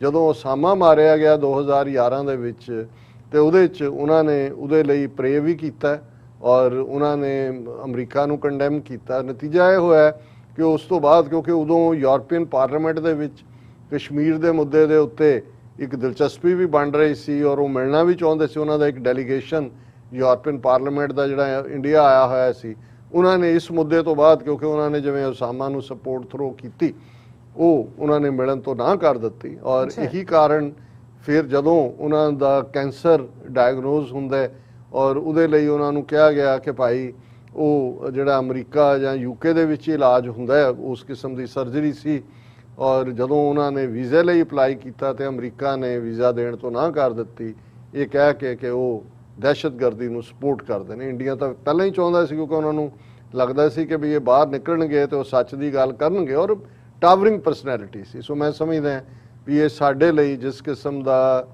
ਇਸ ਵੇਲੇ ਮਾਹੌਲ ਉਸ ਖਿੱਤੇ 'ਚ ਬਣਿਆ ਹੋਇਆ ਹੈ, ਇੱਕ ਹੋਪ ਦਾ ਮਾਹੌਲ ਵੀ ਹੈ। ਔਰ ਚਾਈਨਾ ਦੀ ਆਮਦ, ਅਫਗਾਨਿਸਤਾਨ ਦੀ ਤਬਦੀਲੀ, ਕਸ਼ਮੀਰੀਆਂ ਨੂੰ ਸੈਯਦ ਅਲੀ ਸ਼ਾਹ ਗਿਲਾਨੀ ਦੀ ਲੀਡਰਸ਼ਿਪ ਦੀ ਇਸ ਵੇਲੇ ਬਹੁਤ ਲੋੜ ਸੀ। ਲੇਕਿਨ ਅਲਟੀਮੇਟਲੀ ਅੱਲਾਹ ਤਾਲਾ ਤੇ ਰੱਬ ਦੇ ਹੁਕਮ ਦੇ ਵਿੱਚ ਹੀ ਸਭ ਕੁਝ ਹੁੰਦਾ ਹੈ। ਅਸੀਂ ਤਾਂ ਦੁਆ ਕਰ ਸਕਦੇ ਹਾਂ, ਜੋ ਕਿ ਇਸਲਾਮਿਕ ਫੇਥ ਦਾ ਹਿੱਸਾ ਹੈ, ਕਿ ਉਹਨਾਂ ਨੂੰ ਅੱਲਾਹ ਤਾਲਾ ਜੰਨਤ ਨਸੀਬ ਕਰੇ। ਔਰ ਇਸ ਮੌਕੇ ਦੇ ਉੱਤੇ ਮੈਂ ਦੇਖ ਰਿਹਾ ਸੀ ਕਿ ਇਮਰਾਨ ਖਾਨ ਹੋਰਾਂ ਨੇ ਵੀ ਉਹਨਾਂ ਨੂੰ ਕਾਫੀ ਗਲੋਇੰਗ ਟ੍ਰਿਬਿਊਟ ਦਿੱਤੀ ਹੈ, ਔਰ ਪਾਕਿਸਤਾਨ ਦੇ ਵਿੱਚ ਸਟੇਟ ਮੋਰਨਿੰਗ ਦਾ ਐਲਾਨ ਕੀਤਾ ਹੈ। ਪਾਕਿਸਤਾਨ ਦੇ ਝੰਡੇ ਝੁਕੇ ਰਹਿਣਗੇ। ਔਰ ਉਹਨਾਂ ਨੇ ਇਮਰਾਨ ਖਾਨ ਸਾਹਿਬ ਨੇ ਕਿਹਾ ਕਿ we deeply saddened to learn of the passing of Kashmiri freedom fighter Syed Ali Geelani, who struggled all his life for his people and their right to self-determination. He suffered incarceration and torture by the occupying Indian state but remained resolute. ਇਹ ਹੈ, ਨਾ ਝੁਕਿਆ, ਨਾ ਵਿਕਿਆ, ਨਾ ਆਪਣੀ position ਬਦਲੀ। ਹੁਰੀਅਤ conference ਜਿਹੜੀ ਉਹਦਾ ਸੀ ਕਿ ਭਾਈ ਜਿਹੜਾ ਰਾਏਸ਼ੁਮਾਰੀ, that is the only thing, ਹੋਰ ਕੋਈ ਹੱਲ ਕਬੂਲ ਨਹੀਂ ਹੈ। ਔਰ ਇਸੇ ਤਰ੍ਹਾਂ ਉਹਨਾਂ ਨੂੰ ਪਾਕਿਸਤਾਨ ਨੇ ਡਾਕਟਰ ਆਰਿਫ ਅਲਵੀ ਜਦੋਂ ਪ੍ਰੈਜ਼ੀਡੈਂਟ ਸਨ ਪਿਛਲੇ ਸਾਲ ਹੀ ਨਿਸ਼ਾਨੇ ਪਾਕਿਸਤਾਨ ਜਿਹੜਾ ਉਹ ਅਵਾਰਡ ਵੀ ਦਿੱਤਾ ਗਿਆ, ਹਾਈਐਸਟ ਸਿਵਲ ਅਵਾਰਡ ਹੈ। ਔਰ ਇਹ ਰੈਕਗਨੀਸ਼ਨ ਸੀ ਕਿ ਉਹਨਾਂ ਨੇ ਕਈ ਦਹਾਕਿਆਂ ਤੋਂ ਕਸ਼ਮੀਰੀਆਂ ਦੀ ਜਿਹੜੀ ਹੈ ਸਟਰਗਲ ਦੀ ਅਗਵਾਈ ਕੀਤੀ ਹੈ। ਇਸੇ ਤਰ੍ਹਾਂ ਈਵਨ ਮਹਿਬੂਬਾ ਮੁਫਤੀ, ਹਾਲਾਂਕਿ ਮਹਿਬੂਬਾ ਮੁਫਤੀ ਜਾਂ ਫਾਰੂਕ ਅਬਦੁੱਲਾ ਜਾਂ ਅਮਰ ਅਬਦੁੱਲਾ ਵੇਲੇ ਬਹੁਤ ਕ੍ਰਿਟਿਸਾਈਜ਼ ਵੀ ਕਰਦੇ ਰਹੇ। ਉਹਨਾਂ ਨੂੰ ਸੀ ਜੀ ਕਿ ਇਹ ਖਰਾਬ ਕਰ ਰਹੇ ਨੇ, ਨੌਜਵਾਨਾਂ ਨੂੰ ਭੜਕਾ ਰਹੇ ਨੇ, ਕਿਉਂਕਿ ਉਹਨਾਂ ਨੂੰ ਲੱਗਦਾ ਹੈ ਕਿ ਵੀ ਤਾਕਤ ਹਾਸਲ ਕਰੋ ਔਰ ਬੈਠੋ। ਬਿਲਕੁਲ। ਉਹਨਾਂ ਵੀ ਇਹ ਕਿਹਾ, saddened by the news of Geelani Sahib's passing away, we may not have agreed on most things, but I respect him for his steadfastness and standing by his beliefs. May Allah Ta'ala grant him Jannat, and condolences to his family and well-wishers. ਸੋ ਮੈਂ ਸਮਝਦਾ ਵੀ ਉਹਨਾਂ ਦਾ ਇੱਕ moral authority ਦੇ ਤੌਰ ਤੇ ਡਰ ਵੀ ਸੀ ਇਹਨਾਂ ਕਸ਼ਮੀਰੀ ਇਹ ਜਿਹੜਾ ਵਿਕਾਊ ਮਾਲ ਜਿਹਾ, ਕਿਉਂਕਿ ਇੱਧਰ ਉਹ ਜਾਂਦੇ ਨੇ। ਔਰ ਮੈਂ ਇੱਕ ਸਟੇਟਮੈਂਟ ਦੇਖ ਰਿਹਾ ਸੀ ਫਾਰੂਕ ਅਬਦੁੱਲਾ ਦੀ, ਜਿਹੜੀ ਸ਼ਾਇਦ ਇੱਕ ਦਿਨ ਪਹਿਲਾਂ ਦੀ ਹੈ, regret that my party didn't participate in panchayat polls, ਸੇ ਫਾਰੂਕ ਅਬਦੁੱਲਾ। ਉਹਨੇ ਕਿਹਾ ਜੀ ਅਸੀਂ ਬਹੁਤ ਇਸ ਗੱਲ ਦਾ ਕਿ ਜਿਹੜੀਆਂ 2018 ਔਰ 19 ਦੇ ਵਿੱਚ ਬਲਾਕ ਡਿਵੈਲਪਮੈਂਟ ਦੀਆਂ, 2019 'ਚ ਅਸੀਂ ਇਲੈਕਸ਼ਨਾਂ ਦਾ ਬਾਈਕਾਟ ਕੀਤਾ, ਇਹ ਅਸੀਂ ਬਹੁਤ ਇਸ ਦੇ ਉੱਤੇ ਪਛਤਾਉਂਦੇ। ਹੁਣ ਇਸ ਤੋਂ ਤੁਸੀਂ ਅੰਦਾਜ਼ਾ ਲਾ ਲਓ ਵੀ ਇਹ ਬਿਲਕੁਲ ਜਦੋਂ ਕਿ ਜੰਮੂ ਕਸ਼ਮੀਰ ਦੀ ਸੂਬੇ ਦੇ ਤੌਰ ਤੇ ਹੋਂਦ ਵੀ ਮਿਟਾ ਦਿੱਤੀ ਗਈ ਹੈ, ਇਹ ਕਿੰਨੇ ਡੈਸਪਰੇਟ ਨੇ ਜਿਹੜਾ ਉਹ ਕੁਰਸੀ ਨੂੰ ਚੰਬੜਨ ਦੇ ਲਈ। ਪਰ ਸੈਯਦ ਅਲੀ ਸ਼ਾਹ ਗਿਲਾਨੀ ਜਿੰਨੀ ਦੇਰ ਹਯਾਤੀ 'ਚ ਰਹੇ, ਉਹ ਇੱਕ ਟਾਵਰਿੰਗ ਫਿਗਰ ਦੇ ਤੌਰ ਤੇ, ਔਰ ਮੈਂ ਸਮਝਦਾ ਹਾਲਾਂ ਉਹਨਾਂ ਦੀ ਜਿਹੜੀ ਨਮਾਜ਼ੇ ਜਨਾਜ਼ਾ ਹੈ ਉਸ ਨੂੰ ਵੀ ਕਰਟੇਲ ਕਰਨਾ ਚਾਹੁੰਦੀ ਸੀ ਫੌਜ, ਕਿ ਜੀ ਅੱਧਾ ਘੰਟਾ ਹੋਏ ਦੂਜਾ, ਪਰ ਹਜ਼ਾਰਾਂ ਦੀ ਗਿਣਤੀ 'ਚ ਲੋਕ ਉਮੜੇ ਹੋਏ ਨੇ। ਔਰ ਅਸੀਂ ਇਹ ਆਸ ਕਰਦੇ ਹਾਂ ਕਿ ਪੀਸਫੁਲੀ ਸਾਰਾ ਹੋਏ, ਕਿਉਂਕਿ ਇਹ ਉਹ ਲੋਕ ਨੇ ਜਿਹੜੇ ਲੋਕਾਂ ਦੇ ਦਿਲਾਂ 'ਚ ਵਸਦੇ ਨੇ।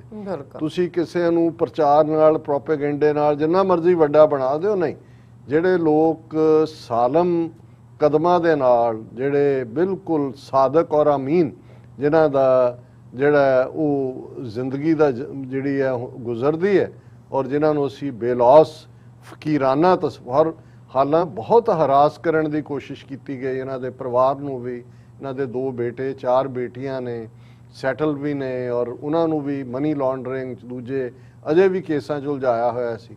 ਲੇਕਿਨ ਇਹ ਸੈਯਦ ਅਲੀ ਸ਼ਾਹ ਗਿਲਾਨੀ ਦੇ ਰਿਜ਼ੋਲਵ ਨੂੰ ਇਹ ਚੀਜ਼ਾਂ ਕਮਜ਼ੋਰ ਨਹੀਂ ਕਰ ਸਕੀਆਂ। ਉਹ ਸਖਤ ਬਿਮਾਰੀ ਦੀ ਹਾਲਤ 'ਚ ਵੀ ਆਪਣੇ ਲੋਕਾਂ ਦੀ ਆਵਾਜ਼ ਸਨ, ਔਰ ਮੈਂ ਸਮਝਦਾ ਹਾਂ ਵੀ ਉਹਨਾਂ ਦੀ ਆਵਾਜ਼, ਉਹਨਾਂ ਦੀ ਪਰਸਨੈਲਿਟੀ ਕਸ਼ਮੀਰ ਦੀ ਸਟਰਗਲ ਨੂੰ ਅਗਵਾਈ ਦਿੰਦੀ ਰਹੇਗੀ। ਜੋ ਲੈਂਡਮਾਰਕ ਉਹਨਾਂ ਨੇ ਸੈੱਟ ਕਰ ਦਿੱਤਾ ਹੈ, ਜੋ ਮੀਲ ਪੱਥਰ ਉਹਨਾਂ ਨੇ, ਜਿਹਨੂੰ ਅਸੀਂ ਇੱਕ ਚਾਨਣ ਮੁਨਾਰਾ ਕਹਿੰਦੇ ਹਾਂ, ਉਹ ਖੜਾ ਕਰ ਦਿੱਤਾ ਹੈ, ਕੋਈ ਉਸ ਤੋਂ ਪਿੱਛੇ ਹਟਣ ਦੀ ਹਿੰਮਤ ਨਹੀਂ ਕਰੇਗਾ। ਔਰ ਜਿਹੜਾ ਉਹਨਾਂ ਦੀ ਆਵਾਜ਼ ਕਸ਼ਮੀਰ ਵਾਦੀ ਦੇ ਵਿੱਚ ਉਸ ਫਜ਼ਾ ਦੇ ਵਿੱਚ ਆਜ਼ਾਦੀ ਜਿਹੜੀ ਖਾਸ ਤੌਰ ਤੇ 1990 ਤੋਂ ਸਟਰਗਲ ਸ਼ੁਰੂ ਹੁੰਦੀ ਹੈ ਔਰ ਲਗਾਤਾਰ ਜਾਰੀ ਹੈ, ਉਹ ਹੋਰ ਵੀ ਬੁਲੰਦ ਹੋਏਗੀ। ਬਿਲਕੁਲ, ਨੋ ਡਾਊਟ ਜੀ। ਡਾਕਟਰ ਸਾਹਿਬ ਤੁਹਾਡਾ ਬਹੁਤ ਬਹੁਤ ਸ਼ੁਕਰੀਆ, ਤੁਸੀਂ ਆਪਣੇ ਵਿਚਾਰ ਸਾਡੇ ਦਰਸ਼ਕਾਂ ਨਾਲ ਸਾਂਝੇ ਕੀਤੇ ਨੇ। ਸਵਾਗਤ ਲੈਣੇ ਬ੍ਰੇਕ ਤੋਂ ਪਹਿਲਾਂ ਅਸੀਂ ਆਪਣੇ ਦਰਸ਼ਕਾਂ ਤੇ ਸਰੋਤਿਆਂ ਨੂੰ ਅਪੀਲ ਤੇ ਬੇਨਤੀ ਕਰਦੀ ਵਿਊਅਰਸ, ਜਿਸ ਤਰ੍ਹਾਂ ਕਿ ਤੁਸੀਂ ਜਾਣਦੇ ਹੋ ਕਿ ਟੀਵੀ 84 ਇੱਕ ਪੰਥਕ ਚੈਨਲ ਹੈ। ਟੀਵੀ 84 ਦੀ ਚੜ੍ਹਦੀ ਕਲਾ ਲਈ ਵੱਧ ਤੋਂ ਵੱਧ ਡੋਨੇਟ ਕਰੋ। ਡੋਨੇਟ ਕਰਨ ਲਈ ਸਾਡੀ ਵੈਬਸਾਈਟ tv84.tv ਤੇ ਜਾ ਕੇ ਪੇਪਾਲ ਦੀ ਵਰਤੋਂ ਕਰਕੇ ਵਨ ਟਾਈਮ ਡੋਨੇਟ ਕਰ ਸਕਦੇ ਹੋ, ਮੰਥਲੀ ਡੋਨੇਟ ਵੀ ਕਰ ਸਕਦੇ ਹੋ। ਤੁਸੀਂ ਟੀਵੀ 84 ਦੇ ਨਾਮ ਤੇ ਚੈੱਕ ਬਣਾ ਕੇ ਸਾਨੂੰ ਮੇਲ ਵੀ ਕਰ ਸਕਦੇ ਹੋ ਸਾਡੇ ਇਸ ਪਤੇ ਤੇ 36-01 37th ਐਵਨਿਊ ਲੌਂਗ ਆਈਲੈਂਡ ਸਿਟੀ, ਨਿਊਯਾਰਕ 11101 USA, ਜਾਂ ਫਿਰ ਤੁਸੀਂ ਸਾਨੂੰ ਫੋਨ ਰਾਹੀਂ ਵੀ ਸੰਪਰਕ ਕਰ ਸਕਦੇ ਹੋ ਸਾਡੇ ਫੋਨ ਨੰਬਰ ਤੇ 5166191984। ਤੁਸੀਂ ਸਾਨੂੰ ਈਮੇਲ ਵੀ ਕਰ ਸਕਦੇ ਹੋ info@tv84.tv ਤੇ। ਅਸੀਂ ਤੁਹਾਡੇ ਤਹਿ ਦਿਲ ਤੋਂ ਸ਼ੁਕਰਗੁਜ਼ਾਰ ਹੋਵਾਂਗੇ। ਸੋ ਇੱਥੇ ਲੈਣੇ ਬ੍ਰੇਕ ਵਿਊਅਰਸ, ਤੁਸੀਂ ਸਾਨੂੰ ਇਸੇ ਤਰ੍ਹਾਂ ਬਣੇ ਰਹਿਣਾ। ਮਿਲਦੇ ਹਾਂ ਆਫਟਰ ਦਿਸ ਸ਼ਾਰਟ ਬ੍ਰੇਕ।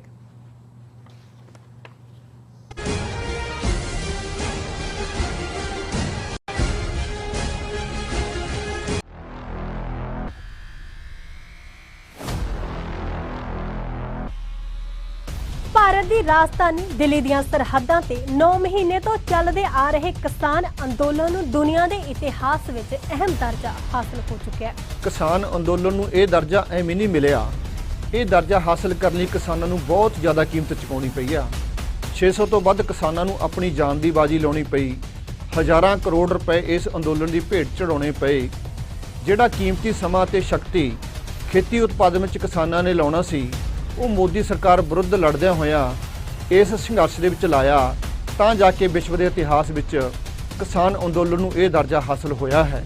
ਅੰਦੋਲਨ ਵਿੱਚ ਜਾਨਾਂ ਵਾਰਨ ਵਾਲੇ ਕਿਸਾਨ ਯੋਧਿਆਂ ਦੇ ਜੀਵਨ ਬਾਰੇ voice of Khalsa production group ਵੱਲੋਂ ਇੱਕ ਲੜੀਵਾਰ ਕਿਸਾਨ ਯੋਧਿਆਂ ਦੀ ਦਾਸਤਾਨ ਦਾ ਪ੍ਰਸਾਰਣ 1 ਸਤੰਬਰ ਤੋਂ ਹੋਣ ਜਾ ਰਿਹਾ ਹੈ। ਇਹ ਪ੍ਰੋਗਰਾਮ ਵੇਖਣ ਲਈ ਤੁਸੀਂ voice of Khalsa news Facebook page ਤੇ voice of Khalsa TV YouTube ਦੇ ਨਾਲ ਜੁੜੇ ਰਹਿਣਾ। ਇਸ ਪ੍ਰੋਗਰਾਮ ਨੂੰ ਸਪਾਂਸਰ ਕਰਨ ਦੇ ਲਈ ਤੁਸੀਂ ਸਾਡੇ ਫੋਨ ਨੰਬਰ +1 917 225 2798 ਤੇ ਸੰਪਰਕ ਕਰ ਸਕਦੇ ਹੋ।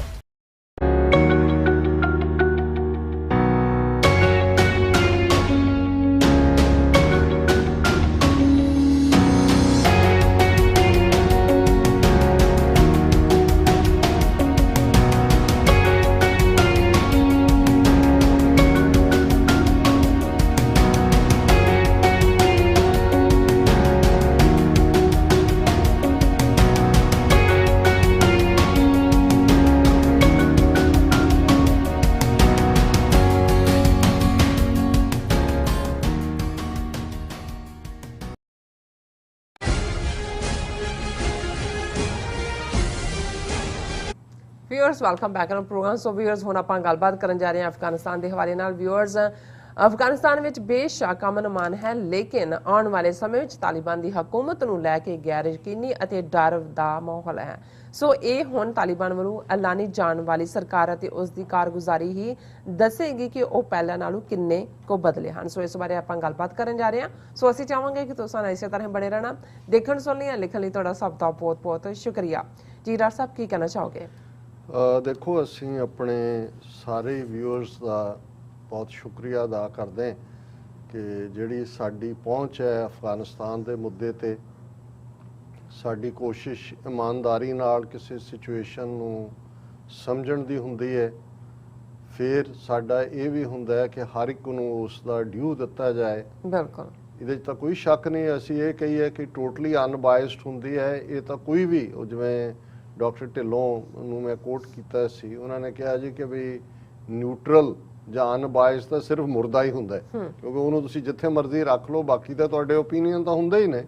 ਲੇਕਿਨ ਫਿਰ ਵੀ ਤੁਸੀਂ ਸੱਚ ਦੇ ਨੇੜੇ ਰਹਿ ਕੇ ਆਪਣਾ ਬਾਇਸ ਰੱਖ ਕੇ ਵੀ ਤੁਸੀਂ ਕਿਸੇ ਸਿਚੁਏਸ਼ਨ ਨੂੰ ਸਮਝਣ ਦੀ ਕੋਸ਼ਿਸ਼ ਕਰਦੇ ਹੋ, ਉਸ ਦਾ ਜਿਹੜਾ ਠੀਕ ਮੁਲਾਂਕਣ ਕਰਦੇ ਹੋ, ਉਸ ਨੂੰ ਤੁਸੀਂ ਰਿਲੇਟਿਵਲੀ ਫੇਅਰ ਕਹਿ ਸਕਦੇ ਹੋ ਕਿ ਵੀ ਫੇਰ ਸਾਡੀ ਕੋਸ਼ਿਸ਼ ਹੁੰਦੀ ਹੈ। ਔਰ ਸਾਡੇ ਦਰਸ਼ਕਾਂ ਵੱਲੋਂ ਸਾਡੇ ਪਿਛਲੇ ਦਿਨਾਂ ਦੇ ਈਵਨ ਕੱਲ ਦੇ ਵੀ ਜਿਹੜੇ ਲਗਭਗ ਸਾਰੇ ਹੀ ਸੈਗਮੈਂਟ ਨੇ ਉਹ ਬਹੁਤ ਪਸੰਦ ਕੀਤੇ ਗਏ ਨੇ।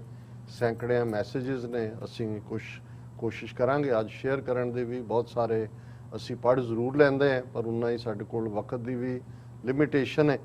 ਔਰ ਹੁਣ ਕਿਉਂਕਿ ਜੇ ਤੁਸੀਂ 15 ਅਗਸਤ ਤੋਂ ਪਹਿਲਾਂ ਦੇਖੋ, ਕਿਉਂਕਿ 15 ਅਗਸਤ ਤੋਂ ਦਿਨ ਹੈ ਜਿਸ ਦਿਨ ਤਾਲਿਬਾਨ ਨੇ ਕਾਬਲ ਦੇ ਉੱਤੇ ਜਿਹੜਾ ਹੈ ਉਹ ਕਬਜ਼ਾ ਲਫ਼ਜ਼ ਵੀ ਨਾ ਕਿਹਾ ਜਾਏ, ਕਾਬਲ ਨੇ ਉਹਨਾਂ ਨੂੰ ਵੈਲਕਮ ਕੀਤਾ ਵਿਦਆਊਟ ਫਾਇਰਿੰਗ ਏ ਸ਼ਾਟ, ਬਿਲਕੁਲ ਕੋਈ ਗੋਲੀ ਨਹੀਂ ਚੱਲੀ। ਔਰ ਜੇ ਹੁਣ ਤੁਸੀਂ ਉਸ ਤੋਂ ਪਹਿਲਾਂ ਦੇ ਜਿੰਨੇ ਐਕਸਪਰਟ ਦੁਨੀਆ ਭਰ ਦੇ ਵਿੱਚ ਬੈਠੇ ਹੋਏ ਔਰ ਬੜੇ ਬੜੇ ਥਿੰਕ ਟੈਂਕਸ ਔਰ ਬੜੀਆਂ ਐਂਡੋਮੈਂਟਸ 'ਚ ਬੈਠੇ ਲੋਕ ਨੇ ਉਹਨਾਂ ਦਾ ਕੱਢ ਲਓ, ਕਿਉਂਕਿ ਸਮੱਸਿਆ ਬਹੁਤ ਵਾਰ ਇਹ ਵੀ ਹੁੰਦੀ ਹੈ ਕਿ ਲੋਕ ਭੁੱਲ ਭੱਲ ਜਾਂਦੇ ਨੇ ਕਿਹਨੇ ਕੀ ਕਿਹਾ। ਉਹੀ ਐਕਸਪਰਟ ਸੋ ਕਾਲਡ ਜਿਹੜੇ ਬਿਲਕੁਲ ਗਲਤ ਸਾਬਤ ਹੁੰਦੇ ਨੇ ਉਹ ਨਵੀਂ ਘਟਨਾ ਦੇ ਉੱਤੇ ਫਿਰ ਐਕਸਪਰਟ ਬਣ ਕੇ ਬਹਿ ਜਾਂਦੇ ਨੇ। ਜੀ ਔਰ ਬਹੁਤਿਆਂ ਦਾ ਖੌਫ ਜਿਹੜਾ ਸੀ ਉਹ ਇਹੀ ਸੀ ਕਿ ਜੀ ਸਿਵਲ ਵਾਰ, ਲੜਾਈ ਇੱਧਰ ਵੀ ਹੋਏਗੀ, ਖਾਨਾ ਜੰਗੀ ਫਲਾਣਾ, ਔਰ ਇਹੀ ਗੱਲ ਹੁਣ ਪੰਜਸ਼ੀਰ ਵੈਲੀ ਨੂੰ ਲੈ ਕੇ ਕਹੀ ਜਾ ਰਹੀ। ਔਰ ਇੰਡੀਅਨ ਮੀਡੀਆ ਖਾਸ ਤੌਰ ਤੇ ਪੰਜਸ਼ੀਰ anti-Taliban forces repulse attacks, 34 militants killed, 65 injured, ਇਹ ਖਬਰਾਂ ਕਿੱਥੋਂ ਬਣਾ ਕੇ ਦੇਈ ਜਾਂਦੇ ਨੇ। ਹਾਲਾਂ ਇਹਦੇ 'ਚ ਉਹਨਾਂ ਨੇ ਪੰਜਸ਼ੀਰ ਵੈਲੀ ਨੂੰ ਵੀ ਉਹਨਾਂ ਨੇ ਘੇਰਿਆ ਹੋਇਆ ਤਾਲਿਬਾਨ ਨੇ, ਉਹ ਉਹਨਾਂ ਘੇਰੀਆ ਹੈਗਾ ਜਿਹੜਾ 1-2% ਵੀ ਨਹੀਂ ਬਣਦਾ ਸਾਰੇ ਅਫਗਾਨਿਸਤਾਨ ਦਾ। ਔਰ ਉਹਨਾਂ ਨੇ ਕਿਹਾ ਵੀ ਗੱਲਬਾਤ ਕਰੋ, ਇਹ ਉਹਨਾਂ ਨੇ ਕਿਹਾ ਜੀ ਗੱਲਬਾਤ ਮੁੱਕ ਗਈ, ਹੁਣ ਅਸੀਂ ਦੇਖਾਂਗੇ। ਔਰ ਪੋਸੀਬਿਲਿਟੀ ਹੈ ਕਿ ਉਹਦੇ 'ਚ ਵੈਲੀ ਜਿਹਦੀ ਕਿ ਜਿਓਗ੍ਰਾਫਿਕਲੀ ਇਸ ਕਿਸਮ ਦਾ ਹੈ ਕਿ ਵੀ ਉਸ ਨੂੰ ਕੰਕਰ ਕਰਨਾ ਵੀ ਸੌਖਾ ਨਹੀਂ ਹੈ। ਕੰਕਰ ਤਾਂ ਹੋ ਜਾਂਦਾ, ਜਾਨੀ ਨੁਕਸਾਨ ਬਹੁਤ ਜ਼ਿਆਦਾ ਹੋਏਗਾ ਔਰ ਉਹ ਕਿਸੇ ਮੁਲਕ ਨਾਲ ਤਾਂ ਉਹਦੀ ਸਰਹੱਦ ਨਹੀਂ ਲੱਗਦੀ। ਔਰ ਤਾਲਿਬਾਨ ਦੀ ਮੋਸਟ ਲਾਈਕਲੀ ਪਹੁੰਚ ਇਹੀ ਹੋਏਗੀ ਕਿ ਉਹਨੂੰ ਉਹ ਘੇਰ ਕੇ ਬਹਿ ਜਾਣਗੇ ਕਿ ਕਿਸੇ ਪਾਸੇ ਸਪਲਾਈ ਲਾਈਨਸ ਜਿਹੜੀਆਂ ਨੇ ਕੱਟੀਆਂ ਜਾਣਗੀਆਂ ਤੇ ਇੱਕ ਵਕਤ ਆਏਗਾ ਹੋਰ ਮਹੀਨਿਆਂ ਨੂੰ ਕੁਛ ਜਿੰਨੀ ਮਰਜ਼ੀ ਸਪਲਾਈ ਇਕੱਠੀ ਕੀਤੀ ਹੋਏ ਔਰ ਉਹ ਗੱਲਬਾਤ ਲਈ ਮਜਬੂਰ ਹੋਣਗੇ। ਤੇ ਜਦੋਂ ਜੋ ਬਹੁਤ ਹੀਣੇ ਹੋ ਜਾਣਗੇ ਤਾਕਤ ਪੱਖੋਂ, ਜੇ ਫਿਰ ਉਹਨਾਂ ਨੂੰ ਫਰੰਟਲ ਅਟੈਕ ਵੀ ਕਰਨਾ ਪਿਆ ਤੇ ਤਾਲਿਬਾਨ ਦਾ ਮਤਲਬ ਤਾਲਿਬਾਨ ਹੀ ਹੈ, ਉਹ ਕੋਈ ਖੌਫ ਨਾਂ ਦੀ ਚੀਜ਼ ਉਹਨਾਂ ਦੀ ਖਲੜੀ 'ਚ ਨਹੀਂ। ਸੋ ਇੱਕ ਪਾਸਾ ਤਾਂ ਇੱਕ ਬਿਲਕੁਲ ਕਲੀਅਰ ਹੈ ਕਿ ਇਸ ਵੇਲੇ ਸਾਰਾ ਅਫਗਾਨਿਸਤਾਨ ਤਾਲਿਬਾਨ ਦੇ ਕੰਟਰੋਲ 'ਚ ਹੈ। ਬਿਲਕੁਲ ਜਿਹੜਾ ਖੌਫ ਕਿ ਸਿਵਲ ਵਾਰ ਉਹ ਖੜਾ ਹੋ ਜਾਏਗਾ, ਇਹ ਹੋ ਜਾਏਗਾ, ਉਹ ਖਤਮ ਹੋ ਗਿਆ ਔਰ ਇਹ ਸਾਰੇ ਲੋਕ ਗਲਤ ਸਾਬਤ ਹੋਏ। ਦੂਸਰਾ ਲਾ ਐਂਡ ਆਰਡਰ, ਇਹਦੇ 'ਚ ਕੋਈ ਸ਼ੱਕ ਨਹੀਂ ਹੈ ਕਿ ਇਹ ਤਾਲਿਬਾਨ ਜਿਹੜੇ ਲੜਾਕੇ ਨੇ 20 ਸਾਲ ਜਿਨ੍ਹਾਂ ਨੇ ਸਰਵਾਈਵ ਕੀਤਾ ਹੈ, ਵਾਰ ਹਾਰਡਨਡ ਨੇ। ਔਰ ਜਿਹੜਾ ਦੂਸਰਾ ਪਾਰਟ ਐਡਮਿਨਿਸਟ੍ਰੇਸ਼ਨ ਦਾ ਹੁੰਦਾ, ਐਡਮਿਨਿਸਟ੍ਰੇਸ਼ਨ ਦੀਆਂ ਤੁਸੀਂ 3-4 ਚੀਜ਼ਾਂ ਹੀ ਜਿਹੜਾ ਜਦੋਂ ਵੀ ਕਿਸੇ ਸਟੇਟ ਦੇ ਕਨਸੈਪਟ ਦੀ ਗੱਲ ਆਉਂਦੀ ਹੈ ਤੇ 2-3 ਚੀਜ਼ਾਂ ਅਕਸਰ ਉਹਦੇ ਬਾਰੇ ਹੁੰਦੀਆਂ ਨੇ।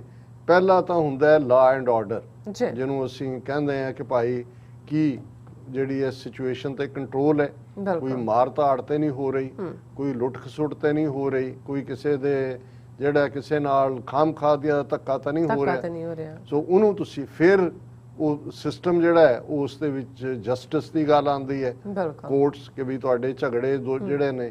ਦੈਨ ਅੱਜ ਦੇ ਪੀਰੀਅਡ 'ਚ ਹੈਲਥ ਸੈਕਟਰ ਔਰ ਐਜੂਕੇਸ਼ਨ ਸੈਕਟਰ ਇਹ ਇੰਪੋਰਟੈਂਟ ਨੇ, ਕਿਉਂਕਿ ਤਾਲਿਬਾਨ ਅਜੇ ਉਹਨਾਂ ਨੇ ਆਪਣੀ ਹਕੂਮਤ ਤਾਂ ਅਨਾਉਂਸ ਨਹੀਂ ਕੀਤੀ ਹੈ, ਨੈਗੋਸ਼ੀਏਸ਼ਨਸ ਉਹਨਾਂ ਦੀਆਂ ਕੰਪਲੀਟ ਹੋ ਗਈਆਂ।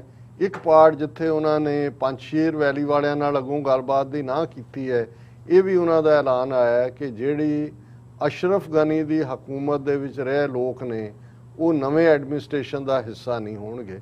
ਸੋ ਉਸ ਤੋਂ ਇਹ ਲੱਗਦਾ ਹੈ ਕਿ ਵੀ ਅਬਦੁੱਲਾ ਜਾਂ ਦੂਸਰੇ ਲੋਕ ਜਾਂ ਜਿਹੜੇ ਕੁਛ 1-2 ਹੋਰ ਇਹ ਲੱਗਦਾ ਸੀ ਕਿ ਵੀ ਆਣਗੇ, ਉਹਨਾਂ ਨੂੰ ਵੀ ਉਹਨਾਂ ਨੇ ਦੱਸ ਦਿੱਤਾ ਹੈ ਕਿ ਭਾਈ ਇਹ ਨਹੀਂ ਹੈ ਕਿ ਵੀ ਖਾਣ ਪੀਣ ਨੂੰ ਬਾਂਦਰੀ, ਡੰਡੇ ਖਾਣ ਨੂੰ ਰਿਚ, ਕਿ ਵੀ ਸਟਰਗਲ ਅਸੀਂ ਕੀਤੀ ਹੈ 20 ਸਾਲ, ਹੁਣ ਅਸੀਂ ਕਰ ਲਿਆ ਤੇ ਤੁਸੀਂ ਆ ਕੇ ਕਹੋ ਜੀ ਇਸ ਕੇਕ ਚੋਂ ਆ ਵੱਡਾ ਹਿੱਸਾ ਸਾਨੂੰ ਵੀ ਦਿਓ। ਉਹਨਾਂ ਨੇ ਕਿਹਾ ਵੀ ਇਵੇਂ ਨਹੀਂ ਹੋਏਗਾ। ਸੋ ਜ਼ਾਹਿਰ ਹੈ ਕਿ ਉਹਨਾਂ ਨੂੰ ਜ਼ਰੂਰ ਕੁਛ ਨਾ ਕੁਛ ਦੇਣ ਦੀ ਪੇਸ਼ਕਸ਼ ਕੀਤੀ ਹੋਏਗੀ, ਪਰ ਉਹ ਮੰਗਦੇ ਹੋਣਗੇ ਜੀ ਵੱਡਾ ਕੇਕ ਦਾ ਹਿੱਸਾ ਸਾਨੂੰ ਫੜਾਓ। ਹੁਣ ਇਹ ਦੂਸਰਾ ਪਾਰਟ ਹੈ। ਥਰਡਲੀ, ਕਿਉਂਕਿ ਹੈਲਥ ਸੈਕਟਰ ਦੇ ਵਿੱਚ ਬਹੁਤ ਵੱਡੀ ਗਿਣਤੀ 'ਚ ਬੀਬੀਆਂ ਨੇ, ਐਜੂਕੇਸ਼ਨ ਸਿਸਟਮ 'ਚ ਵੀ ਨੇ, ਔਰ ਜਿਹੜਾ ਜੇ ਉਹਨਾਂ ਨੇ ਇਸਲਾਮਿਕ ਸ਼ਰ੍ਹਾ ਦੇ ਥੱਲੇ ਕੁਝ ਕਰਨਾ ਵੀ ਆ ਜੇ ਹਾਲ ਦੀ ਘੜੀ ਉਹ ਸਟੇਟਸ ਕੋ ਹੀ ਰੱਖਣਾ ਚਾਹਣਗੇ। ਔਰ ਇਸ ਲਈ ਉਹਨਾਂ ਦਾ ਇਹ ਜ਼ੋਰ ਵੀ ਹੈ ਕਿ ਜਿਹੜੇ ਵੀ ਇਸ ਸੈਕਟਰਸ ਦੇ ਲੋਕ ਨੇ ਉਹ ਆਪਣਾ ਕੰਮ ਤੇ ਆਣ, ਆਪਣੇ ਕੰਮ ਕਰਨ ਦਫ਼ਤਰ। ਹੁਣ ਜਿਹੜੀ ਸਭ ਤੋਂ ਵੱਡੀ ਸਮੱਸਿਆ ਹੋਏਗੀ ਜਾਂ ਹੈ ਉਹ ਇਸ ਵੇਲੇ ਫਾਈਨੈਂਸਿਸ ਦੀ ਆਏਗੀ। ਬੈਂਕਾਂ ਦੇ ਬਾਹਰ ਲੰਬੀਆਂ ਲਾਈਨਾਂ ਨੇ, ਕਿਉਂਕਿ ਜਿਵੇਂ ਅਸੀਂ ਰੋਜ਼ਾਨਾ ਗੱਲ ਕਰਦੇ ਹਾਂ 9 ਬਿਲੀਅਨ ਦੇ ਨੇੜੇ ਤੇੜੇ ਉਹਨਾਂ ਦਾ ਰਿਜ਼ਰਵ ਇਹਨਾਂ ਨੇ ਫਰੀਜ਼ ਕਰ ਲਿਆ, IMF ਨੇ ਰੋਕ ਲਿਆ, ਵਰਲਡ ਬੈਂਕ ਨੇ ਰੋਕ ਲਿਆ। ਔਰ ਇਸ ਗੱਲ ਦੇ ਉੱਤੇ ਇੱਕ ਪਾਸੇ ਇਹ ਦੇਖ ਰਹੇ ਨੇ ਕਿ ਜੀ ਅਸੀਂ ਦੇਖਦੇ ਹਾਂ ਕਿ ਤਾਲਿਬਾਨ ਇਹ ਪੁਰਾਣੇ ਤਾਲਿਬਾਨ ਤਾਂ ਨਹੀਂ, ਉਹ ਪਰਫਾਰਮ ਕਰਦੇ ਨੇ ਕਿ ਨਹੀਂ। ਜੀ। ਪਰ ਚਾਈਨਾ ਨੇ ਜਿਹੜਾ ਇਹ ਬੜੀ ਠੋਕ ਕੇ ਕਿਹਾ China to US necessary for all parties to contact Taliban. China has told the US that Afghanistan's situation has undergone fundamental changes and it is necessary for all parties to make contact with Taliban and guide its activities, reiterating that America's troops withdrawal may provide an opportunity for the resurgence of terrorist groups. ਇਹ ਚੀਨ ਨੇ ਵੇਲਡ ਵੀ ਉਹਨਾਂ ਨੇ ਕਿਹਾ ਵੀ ਤੁਸੀਂ ਜਿਵੇਂ ਬਿਲਕੁਲ ਹੱਥ ਧੋ ਕੇ ਬੈਠੇ ਹੋ ਕਿ ਕੋਈ ਤੁਸੀਂ ਰਾਬਤਾ ਨਹੀਂ ਰੱਖਣਾ, ਪੈਸੇ ਵੀ ਉਹਨਾਂ ਦੇ ਤੁਸੀਂ ਰੋਕੇ ਹੋਏ ਨੇ, ਫਿਰ ਇਹ ਨਾ ਕਿਹੋ ਕਿ ਜੀ ਉੱਥੇ ਫਲਾਣੇ ਦਹਿਸ਼ਤਗਰਦ ਆ ਗਏ ਜਾਂ ਅਦਰ ਵੇ ਰਾਉਂਡ ਆ ਗਏ। ਹੁਣ ਇਸ ਮੁੱਦੇ ਦੇ ਉੱਤੇ ਅਸੀਂ ਅੱਜ ਜਿਹੜਾ ਜਦੋਂ ਦੂਸਰਾ ਪਾਰਟ ਜ਼ਾਹਰ ਹੈ ਕਿ ਕਾਬਲ 에ਅਰਪੋਰਟ ਜਿਹੜਾ ਹੈ ਉੱਥੋਂ ਜਿਹੜੀ ਨਿਕਲਣੇ ਸੀ ਉਹ ਨਿਕਲ ਗਏ ਔਰ ਅਮਰੀਕਾ ਦੇ ਸੈਕਟਰੀ ਆਫ ਡਿਫੈਂਸ ਔਰ ਉਹਨਾਂ ਦੇ ਵੱਡੇ ਜਨਰਲ ਜਿਹੜੇ ਨੇ ਜਨਰਲ ਮਾਰਕ ਮਿਲੀ ਉਹਨਾਂ ਨੇ ਅੱਜ ਜੁਆਇੰਟ ਪ੍ਰੈਸ ਕਾਨਫਰੰਸ ਕੀਤੀ ਹੈ ਔਰ ਉਹਦੇ 'ਚ ਉਹਨਾਂ ਨੇ ਕਿਹਾ ਕਿ 1,23,000 ਲੋਕ ਉੱਥੋਂ ਉਹਨਾਂ ਨੇ ਇਵੈਕੂਏਟ ਕੀਤੇ ਨੇ ਔਰ 100 ਤੋਂ 200 ਦੇ ਕਰੀਬ ਅਮਰੀਕਨ ਜਿਹੜੇ ਖਿਲਰੇ ਹੋਏ ਨੇ ਕਿਤੇ ਜਾਂ ਕੁਛ ਆਉਣਾ ਨਹੀਂ ਚਾਹੁੰਦੇ, ਉਹਨਾਂ ਦੀ ਐਕਸਟੈਂਡਡ ਫੈਮਿਲੀ ਨਾਲ ਰਹਿਣਾ ਚਾਹੁੰਦੇ ਸੀ। ਕੁਝ ਸਟੂਡੈਂਟਸ ਦਾ ਵੀ ਮੈਂ ਜ਼ਿਕਰ ਪੜ੍ਹਿਆ, ਉਹ 100 ਤੋਂ 200 ਉਹਨਾਂ ਦੀ ਗਿਣਤੀ ਹੈ। ਪਰ ਇਸ ਕਿਸਮ ਦੀਆਂ ਕੋਈ ਖਬਰਾਂ ਨਹੀਂ ਨੇ ਕਿ ਤਾਲਿਬਾਨ ਨੇ ਕਿਸੇ ਨੂੰ ਟਾਰਗੇਟ ਕੀਤਾ ਹੋਏ। ਲੇਕਿਨ ਇਸ 'ਚ ਕੋਈ ਸ਼ੱਕ ਨਹੀਂ ਹੈ ਕਿ ਇੱਕ ਡਰ ਦਾ ਮਾਹੌਲ ਅਜੇ ਵੀ ਹੈ ਕੁਝ ਵੈਸਟਰਨ ਮੀਡੀਆ ਔਰ ਇੰਡੀਅਨ ਮੀਡੀਆ ਖਾਸ ਤੌਰ ਤੇ ਔਰ with Kabul airport closed fearful Afghans rush for the border ਔਰ ਜਿਹੜੇ ਪਾਕਿਸਤਾਨ ਨਾਲ ਲੱਗਦਾ ਬਾਰਡਰ ਹੈ ਉਸ ਦੇ ਉੱਤੇ ਵੀ ਜਿਹੜੀਆਂ ਭੀੜਾਂ ਨੇ ਉਹ ਇਕੱਠੀਆਂ ਹੋਣੀਆਂ ਸ਼ੁਰੂ ਹੋਈਆਂ ਔਰ ਜਿਹੜਾ ਇੱਕ ਪਾਰਟ ਉਹ ਇਸਲਾਮਿਕ ਸਟੇਟ ਦੇ ਨਾਂ ਥੱਲੇ ਉਹ ਖੁਰਾਸਾਨੀ ਪ੍ਰੋਵਿੰਸ ਵਾਲਾ ਗਰੁੱਪ ਕਰਦਾ ਹੈ ਜਾਂ ਇੰਡੀਅਨ ਏਜੰਟ ਕਰ ਰਹੇ ਨੇ। ਪਰ ਐਸਾ ਇਸ ਇੱਕ ਹਫ਼ਤੇ ਦੇ ਵਿੱਚ 2-3 ਘਟਨਾਵਾਂ ਪਾਕਿਸਤਾਨ ਦੇ ਬਾਰਡਰ ਵੱਲੋਂ ਅਫਗਾਨਿਸਤਾਨ ਦੇ ਬਾਰਡਰ ਰਾਹੀਂ ਪਾਕਿਸਤਾਨ ਤੇ ਫਾਇਰਿੰਗ ਜਿਨ੍ਹਾਂ 'ਚ 2 ਸੋਲਜਰ ਵੀ ਮਾਰੇ ਗਏ ਸੀ ਜ਼ਿਕਰ ਕੀਤਾ ਸੀ। ਲੇਕਿਨ ਜਿਹੜੀ ਅੱਜ ਪ੍ਰੈਸ ਕਾਨਫਰੰਸ ਇਹਨਾਂ ਦੋਨਾਂ ਨੇ ਕੀਤੀ ਡਿਫੈਂਸ ਸੈਕਟਰੀ ਔਰ ਉਹਨਾਂ ਦੇ ਜਨਰਲ ਮਾਰਕ ਮਿਲੀ ਨੇ ਉਹਦੇ 'ਚ ਉਹਨਾਂ ਨੇ ਅਗੇਨ ਮੈਂ ਸਮਝਦਾ ਵੀ ਇਹ ਜਿਸ ਕਿਸਮ ਦੀਆਂ ਗੱਲਾਂ ਕਰ ਰਹੇ ਨੇ ਜਦੋਂ ਤੁਸੀਂ ਕਿਸੇ ਨੂੰ ਕਹੀ ਜਾਓ ਕਿ ਵੀ ਤੂੰ ਬਹੁਤ ਜ਼ਾਲਮ ਹੈ ਤੂੰ ਬਹੁਤ ਜ਼ਾਲਮ ਹੈ ਤੂੰ ਬਹੁਤ ਉਹ ਨਹੀਂ ਵੀ ਹੋਏਗਾ ਕਹੇਗਾ ਫਿਰ ਮੈਂ ਤੁਹਾਨੂੰ ਜ਼ਾਲਮ ਬਣ ਕੇ ਦਿਖਾਣਾ। ਹੁਣ ਜਾਂ ਤਾਂ ਇਹਨਾਂ ਦੀ ਇਹ ਨੀਤੀ ਹੈ ਕਿ ਵੀ ਇਹ ਇਵੇਂ ਉਹਨਾਂ ਨੂੰ ਕਿਉਂ ਪੁਸ਼ ਕਰ ਰਹੇ ਨੇ ਤੇ ਜਾਂ ਇਹ ਹੈ ਕਿ ਵੀ ਇਹ ਜਿਹੜੀ ਇਹਨਾਂ ਦੀ ਆਪਣੀ ਫੇਲਿਅਰ ਹੈ 20 ਸਾਲ ਬਾਅਦ ਲੌਟ ਕੇ ਬੁੱਧੂ ਘਰ ਕੋ ਆਏ ਉਹਨੂੰ ਜਸਟੀਫਾਈ ਕਰਨ ਦੇ ਲਈ ਆਪਣੇ ਲੋਕਾਂ ਦਾ ਜਿਹੜਾ ਉਹ ਮੋਰਲ ਅਪ ਰੱਖਣ ਦੇ ਲਈ ਇਸ ਕਿਸਮ ਦੀਆਂ ਤੱਤੀਆਂ ਗੱਲਾਂ ਕਰਦੇ ਨੇ। ਔਰ ਇਸ BBC ਨੇ ਵੀ ਇਸ ਨੂੰ ਔਰ ਪ੍ਰੈਸ ਕਾਨਫਰੰਸ ਸਾਰਿਆਂ ਨੇ ਕਵਰ ਕੀਤੀ ਹੈ। ਸਟੋਰੀ ਦਾ ਟਾਈਟਲ ਹੀ ਇਹ ਹੈ ਕਿ unclear if ruthless Taliban will change says US general. ਹੁਣ ਜਨਰਲ ਮਾਰਕ ਮਿਲੇ ਆਪਣੀ ਪ੍ਰੈਸ ਕਾਨਫਰੰਸ ਕਹਿ ਰਹੇ ਨੇ ਕਿ ਭਾਈ ਅਸੀਂ ਜਿਹੜਾ ਇਹ ਨਹੀਂ ਕਹਿ ਸਕਦੇ ਕਿ ਵੀ ਤਾਲਿਬਾਨ ਜਿਹੜੇ ਕਿ ਇੱਕ ਰੂਥਲੈਸ ਗਰੁੱਪ ਹੈ ਵੀ ਏਡੇ ਰੂਥਲੈਸ ਨੈਗੋਸ਼ੀਏਸ਼ਨ ਤਾਂ ਤੁਸੀਂ ਉਹਨਾਂ ਨਾਲ ਕੀਤੀ 3-4 ਸਾਲ ਉਹਨਾਂ ਨੂੰ ਐਨਗੇਜ ਰੱਖਿਆ। ਉਹਨਾਂ ਨੇ ਕਿਹਾ ਵੀ ਇਹ ਸਾਨੂੰ ਇਹ ਕਲੀਅਰ ਨਹੀਂ ਹੈ ਵੀ ਉਹ ਬਦਲ ਜਾਣਗੇ। ਹੁਣ ਇਹ ਤਾਂ ਤੁਸੀਂ ਮੰਨ ਲਿਆ ਕਿ ਭਾਈ ਉਹੀ ਅਫਗਾਨਿਸਤਾਨ ਦੇ ਵਿੱਚ ਉਹਨਾਂ ਨੇ ਆਪਣੀ ਸਾਰੀ ਜਿਹੜੀ ਹੈ ਉਸ ਦੇ ਉੱਤੇ ਉਹਨਾਂ ਦਾ ਕਬਜ਼ਾ ਹੈ। ਉਹਨਾਂ ਨੂੰ ਹੀ ਤੁਸੀਂ ਜੈਨੂਇਨ ਸਮਝਿਆ ਕਿ ਭਾਈ ਅਲਟੀਮੇਟਲੀ ਇਸ ਖਿੱਤੇ ਦੀ ਕਿਸਮਤ ਦਾ ਫੈਸਲਾ ਉਹਨਾਂ ਨੇ ਕਰਨਾ ਹੈ ਇਸ ਲਈ ਤੁਸੀਂ ਨੈਗੋਸ਼ੀਏਸ਼ਨ ਕੀਤੀ। ਔਰ ਉਹਦੇ 'ਚ ਉਹਨਾਂ ਨੇ ਡਿਫੈਂਸ ਸੈਕਟਰੀ ਲਾਇਡ ਆਸਟਨ ਵੀ ਉਹਨਾਂ ਦੇ ਨਾਲ ਬੈਠੇ ਨੇ। ਇਹ ਪਹਿਲਾ ਪਬਲਿਕ ਰਿਮਾਰਕ ਹੈ ਅਫਗਾਨਿਸਤਾਨ ਛੱਡਣ ਤੋਂ ਬਾਅਦ ਅਮਰੀਕਾ ਦਾ ਔਰ ਉਹਦੇ 'ਚ ਉਹਨਾਂ ਦਾ ਇਹ ਕਹਿਣਾ ਹੈ ਕਿ ਵੀ he would not want to make any prediction on future cooperation, but he added that officials would do everything that we can to make sure we remain focused on Islamic State Khorasan or understand that network and at the time of our choosing in the future hold them accountable for what they have done।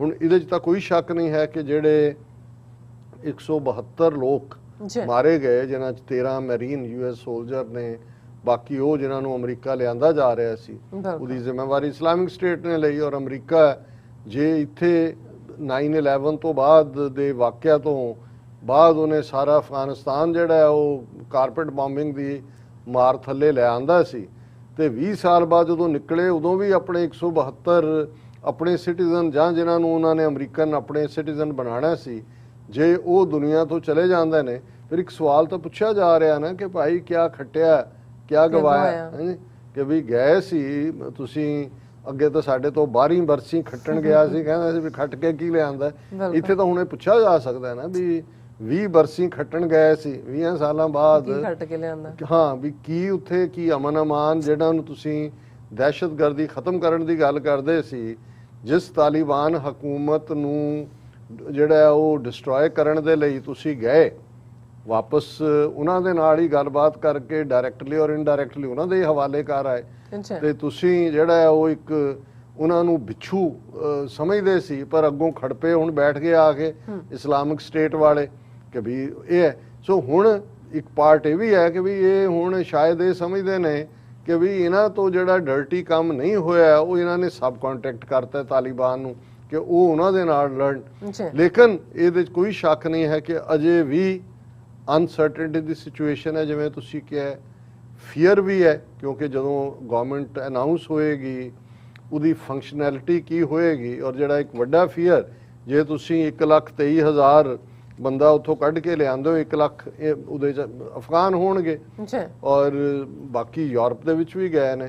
ਤੇ ਇਹਨੂੰ ਹੀ brain drain ਕਹਿੰਦੇ ਨੇ ਕਿ ਜਿਹੜੇ ਪੜ੍ਹੇ ਲਿਖੇ ਲੋਕ ਜਿਹੜੇ ਅੱਡ-ਅੱਡ ਮਹਿਕਮਿਆਂ ਨੂੰ ਰਨ ਕਰਦੇ ਸੀ ਉਹ ਤੁਸੀਂ ਸਾਰੇ ਅਫਗਾਨਿਸਤਾਨ 'ਚੋਂ ਖਿੱਚ ਲਏ ਤੇ ਜਿਹੜੇ ਨੇ ਉਹ ਟੂ ਦਾ ਕੋਰ ਅਫਗਾਨ ਨੇ। ਔਰ ਇਹ ਤਾਂ ਨਹੀਂ ਹੈ ਕਿ ਵੀ ਜੇ ਲੱਖ 2 ਲੱਖ 4 ਲੱਖ ਵੀ ਆ ਜਾਏ ਤੇ ਉਹਨਾਂ ਦੀ 38 ਲੱਖ ਆਬਾਦੀ ਹੈ ਨਹੀਂ, ਉਹ ਉੱਥੇ ਬੈਠੇ ਹੋਏ ਨੇ। ਇਹ ਤਾਂ ਨਹੀਂ ਹੈ ਕਿ ਵੀ ਉਹ ਖਤਮ। ਲੇਕਿਨ ਹਕੂਮਤ ਚਲਾਉਣ ਦੇ ਲਈ ਇੱਕ ਐਕਸਪਰਟੀਜ਼ ਹੁੰਦਾ, ਤੁਸੀਂ ਪੈਸੇ ਉਹਨਾਂ ਦੇ ਬੰਦ ਕਰ ਲਓ, ਬ੍ਰੇਨ ਡਰੇਨ ਕਰ ਲਓ ਔਰ ਉਹਨਾਂ ਨੂੰ ਤੁਸੀਂ ਬੋਲੀਆਂ ਮਾਰੀ ਜਾਓ ਇਧਰੋਂ ਉਧਰੋਂ ਤੇ ਫਿਰ ਉਹਨਾਂ ਨੂੰ ਇਹ ਐਕਸਪੈਕਟ ਵੀ ਕਰੋ। ਫਿਰ ਮੈਂ ਸਮਝਦਾ ਵੀ ਜੇ ਕੋਈ ਹਾਲਾਤ ਬਦਤਰ ਹੋਣਗੇ ਤੇ ਫਿਰ ਇਸ ਜ਼ਿੰਮੇਵਾਰੀ ਤੋਂ ਇਹ ਵੀ ਭੱਜ ਨਹੀਂ ਸਕਣਗੇ ਜਿਹੜੇ ਨਾ। ਔਰ ਠੀਕ ਹੈ ਚੀਨ ਨੇ, ਰਸ਼ੀਆ ਦੇ ਵੀ ਇਹੀ ਲਾਈਨ ਹੈ।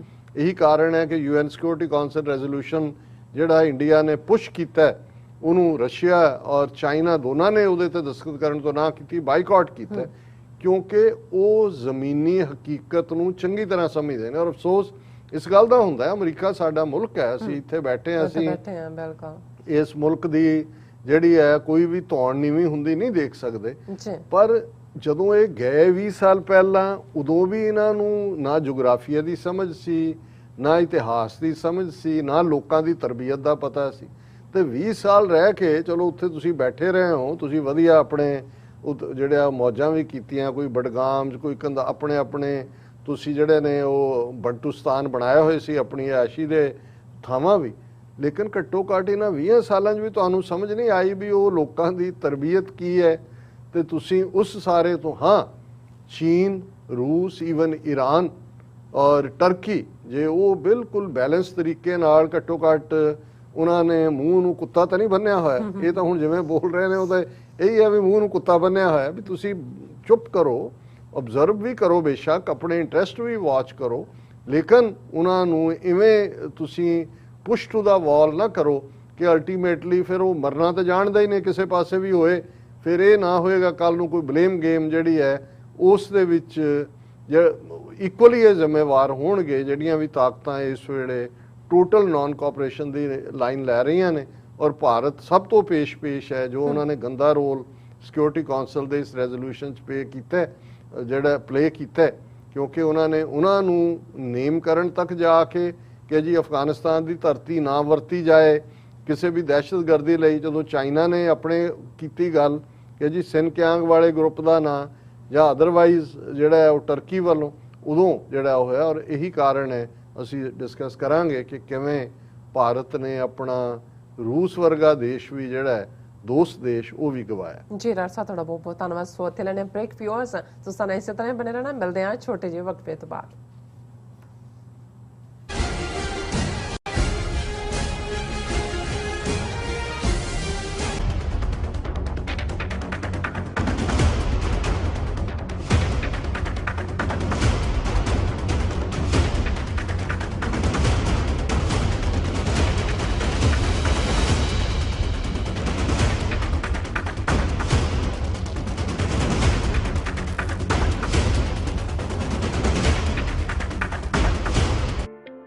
ਸਿਗਨੇਚਰ ਟਰੱਕ ਸਰਵਿਸ ਰਾਊਟ 81 ਉੱਤੇ ਐਗਜ਼ਿਟ 235 ਤੇ ਟਰੱਕਰ ਵੀਰਾਂ ਲਈ 24 ਘੰਟੇ ਰੋਡ ਸਰਵਿਸ ਦੀ ਸੁਵਿਧਾ ਮੌਜੂਦ। Heavy duty repair, oil change, ਪੁਰਾਣੇ ਅਤੇ ਨਵੇਂ tyre, computer diagnostic, DPF cleaning, brake service ਜਾਂ ਰਸਤੇ ਵਿੱਚ ਆਈ ਹਰ ਤਰ੍ਹਾਂ ਦੀ ਰਿਪੇਅਰ ਪ੍ਰੋਫੈਸ਼ਨਲ ਟੀਮ ਵੱਲੋਂ ਕੀਤੀ ਜਾਂਦੀ ਹੈ। ਬ੍ਰੇਕਫਾਸਟ, ਲੰਚ ਅਤੇ ਡਿਨਰ ਲਈ ਪੰਜਾਬੀ ਢਾਬੇ ਦਾ ਆਨੰਦ ਵੀ ਮਾਣੋ। ਡਰਾਈਵਰ ਅਤੇ ਟਰੱਕ ਆਪਰੇਟਰ ਵੀਰ ਡਿਸਪੈਚ ਦੀ ਸਰਵਿਸ ਲਈ ਸਾਡੇ ਨਾਲ ਸੰਪਰਕ ਕਰਨ। Signature truck service 58 triangle drive, ਵੇਅਰਸਕੇਪ, ਵਰਜੀਨੀਆ 2448। ਕੀ ਤੁਸੀਂ ਰੋਜ਼ਾਨਾ ਕੰਮ ਤੇ ਆਪਣਾ ਵਧੇਰੇ ਸਮਾਂ ਬਿਤਾਉਣ ਤੋਂ ਪਰੇਸ਼ਾਨ ਹੋ? ਆਪਣੀ ਪੂੰਜੀ ਨੂੰ ਕੰਮ ਤੇ ਲਗਾਓ, ਸਾਡੇ ਨਾਲ ਇਨਵੈਸਟ ਕਰੋ। ਅਸੀਂ ਤੁਹਾਡੀ ਪੂੰਜੀ ਤੋਂ ਤੁਹਾਡੇ ਲਈ ਵਧੇਰੇ ਪੈਸੇ ਬਣਾ ਸਕਦੇ ਹਾਂ। ਅਸੀਂ ਪ੍ਰਾਈਵੇਟ ਇਕੁਇਟੀ ਇਨਵੈਸਟਮੈਂਟ ਫਰਮ ਹਾਂ ਤੇ ਕਮਰਸ਼ੀਅਲ ਰੀਅਲ ਏਸਟੇਟ ਵਿੱਚ ਮਾਹਿਰ ਹਾਂ। Property management, leasing, asset management, commercial real estate investment ਵਿੱਚ ਸਾਰੀਆਂ ਸੇਵਾਵਾਂ ਲਈ ਅਮਰੀਕਾ ਭਰ ਵਿੱਚੋਂ ਤੁਸੀਂ ਸਾਡੇ ਤੱਕ ਪਹੁੰਚ ਕਰ ਸਕਦੇ ਹੋ। ਆਜ਼ਾਦ ਕਮਰਸ਼ੀਅਲ ਰੀਅਲਟੀ ਸਰਵਿਸਿਜ਼ ਤੇ Azad family trust, 701 north post oak road, suite number 204, Houston, Texas. ਤੁਸੀਂ ਸਾਨੂੰ ਸਾਡੇ ਫੋਨ ਨੰਬਰ 7136861277 ਤੇ ਵੀ ਸੰਪਰਕ ਕਰ ਸਕਦੇ ਹੋ। ਆਜ਼ਾਦ ਕਮਰਸ਼ੀਅਲ ਰੀਅਲਟੀ ਸਰਵਿਸਿਜ਼।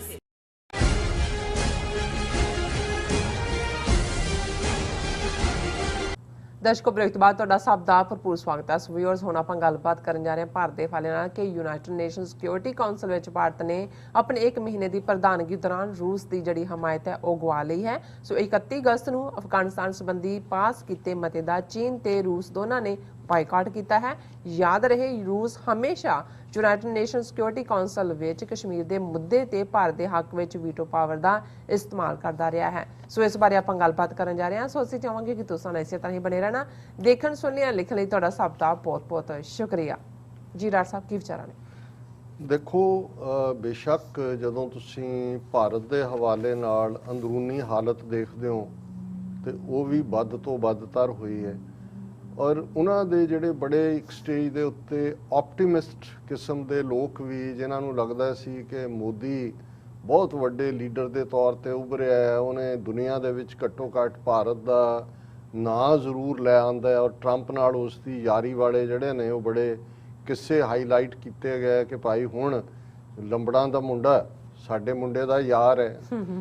ਔਰ ਉਸ ਸਾਰੇ ਦਾ ਨਤੀਜਾ ਸੀ ਕਿ ਵੀ ਉਹਨਾਂ ਨੇ ਬਿਲਕੁਲ ਅੱਖਾਂ ਬੰਦ ਕਰਕੇ one sided pro America policy ਹੀ ਨਹੀਂ ਲਈ, ਅਮਰੀਕਾ ਦੀ ਕੱਛ 'ਚ ਆ ਕੇ ਬਹਿ ਗਏ। ਔਰ ਜਿਹੜੀ ਬੜੀ ਕ੍ਰੈਫਟੀ ਤਰੀਕੇ ਨਾਲ ਔਰ ਬੜੀ ਡੈਲੀਕੇਟਲੀ ਜਿਹੜੀ ਪੋਸਟ 47 ਦੀ ਲੀਡਰਸ਼ਿਪ ਨੇ ਨਹਿਰੂ ਦੀ ਕਮਾਂਡ ਥੱਲੇ ਔਰ ਬਾਅਦ ਦੇ ਵਿੱਚ ਜਿਹੜੀ ਕੰਟੀਨਿਊ ਰਹੀ, ਜਿਹੜੀ ਕਿ ਨਾਨ ਅਲਾਈਨਮੈਂਟ ਦੀ ਲਾਈਨ ਸੀ, ਜਿਹਦੇ ਥੱਲੇ ਉਹ ਦੋਨੋਂ ਪਾਸਿਓਂ ਜਿਹੜਾ ਫਾਇਦਾ ਚੁੱਕ ਰਹੇ ਸੀ, ਹੈ ਉਹ ਸੋਵੀਅਤ ਯੂਨੀਅਨ ਦੇ ਬਲਾਕ 'ਚ ਸੀ, ਪਰ ਇੰਨੀ ਹੌਸਟਿਲਿਟੀ ਨਹੀਂ ਸੀ। ਅਮਰੀਕਾ ਵੀ ਇਸ ਲਈ 62 ਦੀ ਚਾਈਨਾ ਦੇ ਨਾਲ ਜਦੋਂ ਟੱਕਰ ਹੁੰਦੀ ਹੈ ਤੇ ਸੋਵੀਅਤ ਯੂਨੀਅਨ ਨੇ ਤਾਂ ਚੀਨ ਨੂੰ ਭਰਾ ਵਾਲਾ ਸਮਝਿਆ ਸੀ, ਉਹਨਾਂ ਨੇ ਤਾਂ ਮਦਦ ਨਹੀਂ ਕੀਤੀ। ਉਸ ਵੇਲੇ ਕੈਨੇਡੀ ਔਰ ਦੂਜੇ ਉਹਨਾਂ ਦੇ ਜਹਾਜ਼, ਮਦਦ, ਅਸਲਾ ਫੌਰਨ ਪਹੁੰਚਿਆ, ਕਿਉਂਕਿ ਭਾਰਤ ਨੇ ਨਾਨ ਅਲਾਈਨਮੈਂਟ ਦੇ ਨਾਂ ਥੱਲੇ, ਪਤਾ ਤਾਂ ਅਮਰੀਕਾ ਨੂੰ ਵੀ ਸੀ ਕਿ ਸੋਵੀਅਤ ਯੂਨੀਅਨ ਦੇ ਨਾਲ ਹੀ ਇਹਨਾਂ ਦਾ ਹੈ, ਲੇਕਿਨ ਘੱਟੋ ਘੱਟ ਪਬਲਿਕਲੀ ਦੇ ਬਾਵਜੂਦ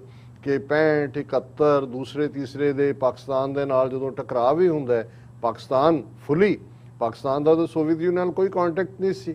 ਪਾਕਿਸਤਾਨ ਫੁੱਲੀ ਜਿਹੜਾ ਹੈ ਉਹ ਬਗਦਾਦ ਪੈਕਟ ਦੇ ਥੱਲੇ ਔਰ ਦੂਸਰਾ ਅਮਰੀਕਾ ਦਾ ਅਲਾਈ ਸੀ, ਲੇਕਿਨ ਭਾਰਤ ਨੇ ਦੋਨਾਂ ਨੂੰ ਹੀ ਗੁੱਡ ਹਿਊਮਰ 'ਚ ਰੱਖਿਆ ਹੋਇਆ ਸੀ। ਹਾਲਾਂਕਿ ਉਹ ਸੋਵੀਅਤ ਯੂਨੀਅਨ ਦਾ ਹਿੱਸਾ ਸੀ, ਮਤਲਬ ਇੰਟਰਨੈਸ਼ਨਲ ਸਾਰੀਆਂ ਪਾਲਿਸੀਜ਼ ਦੇ ਵਿੱਚ।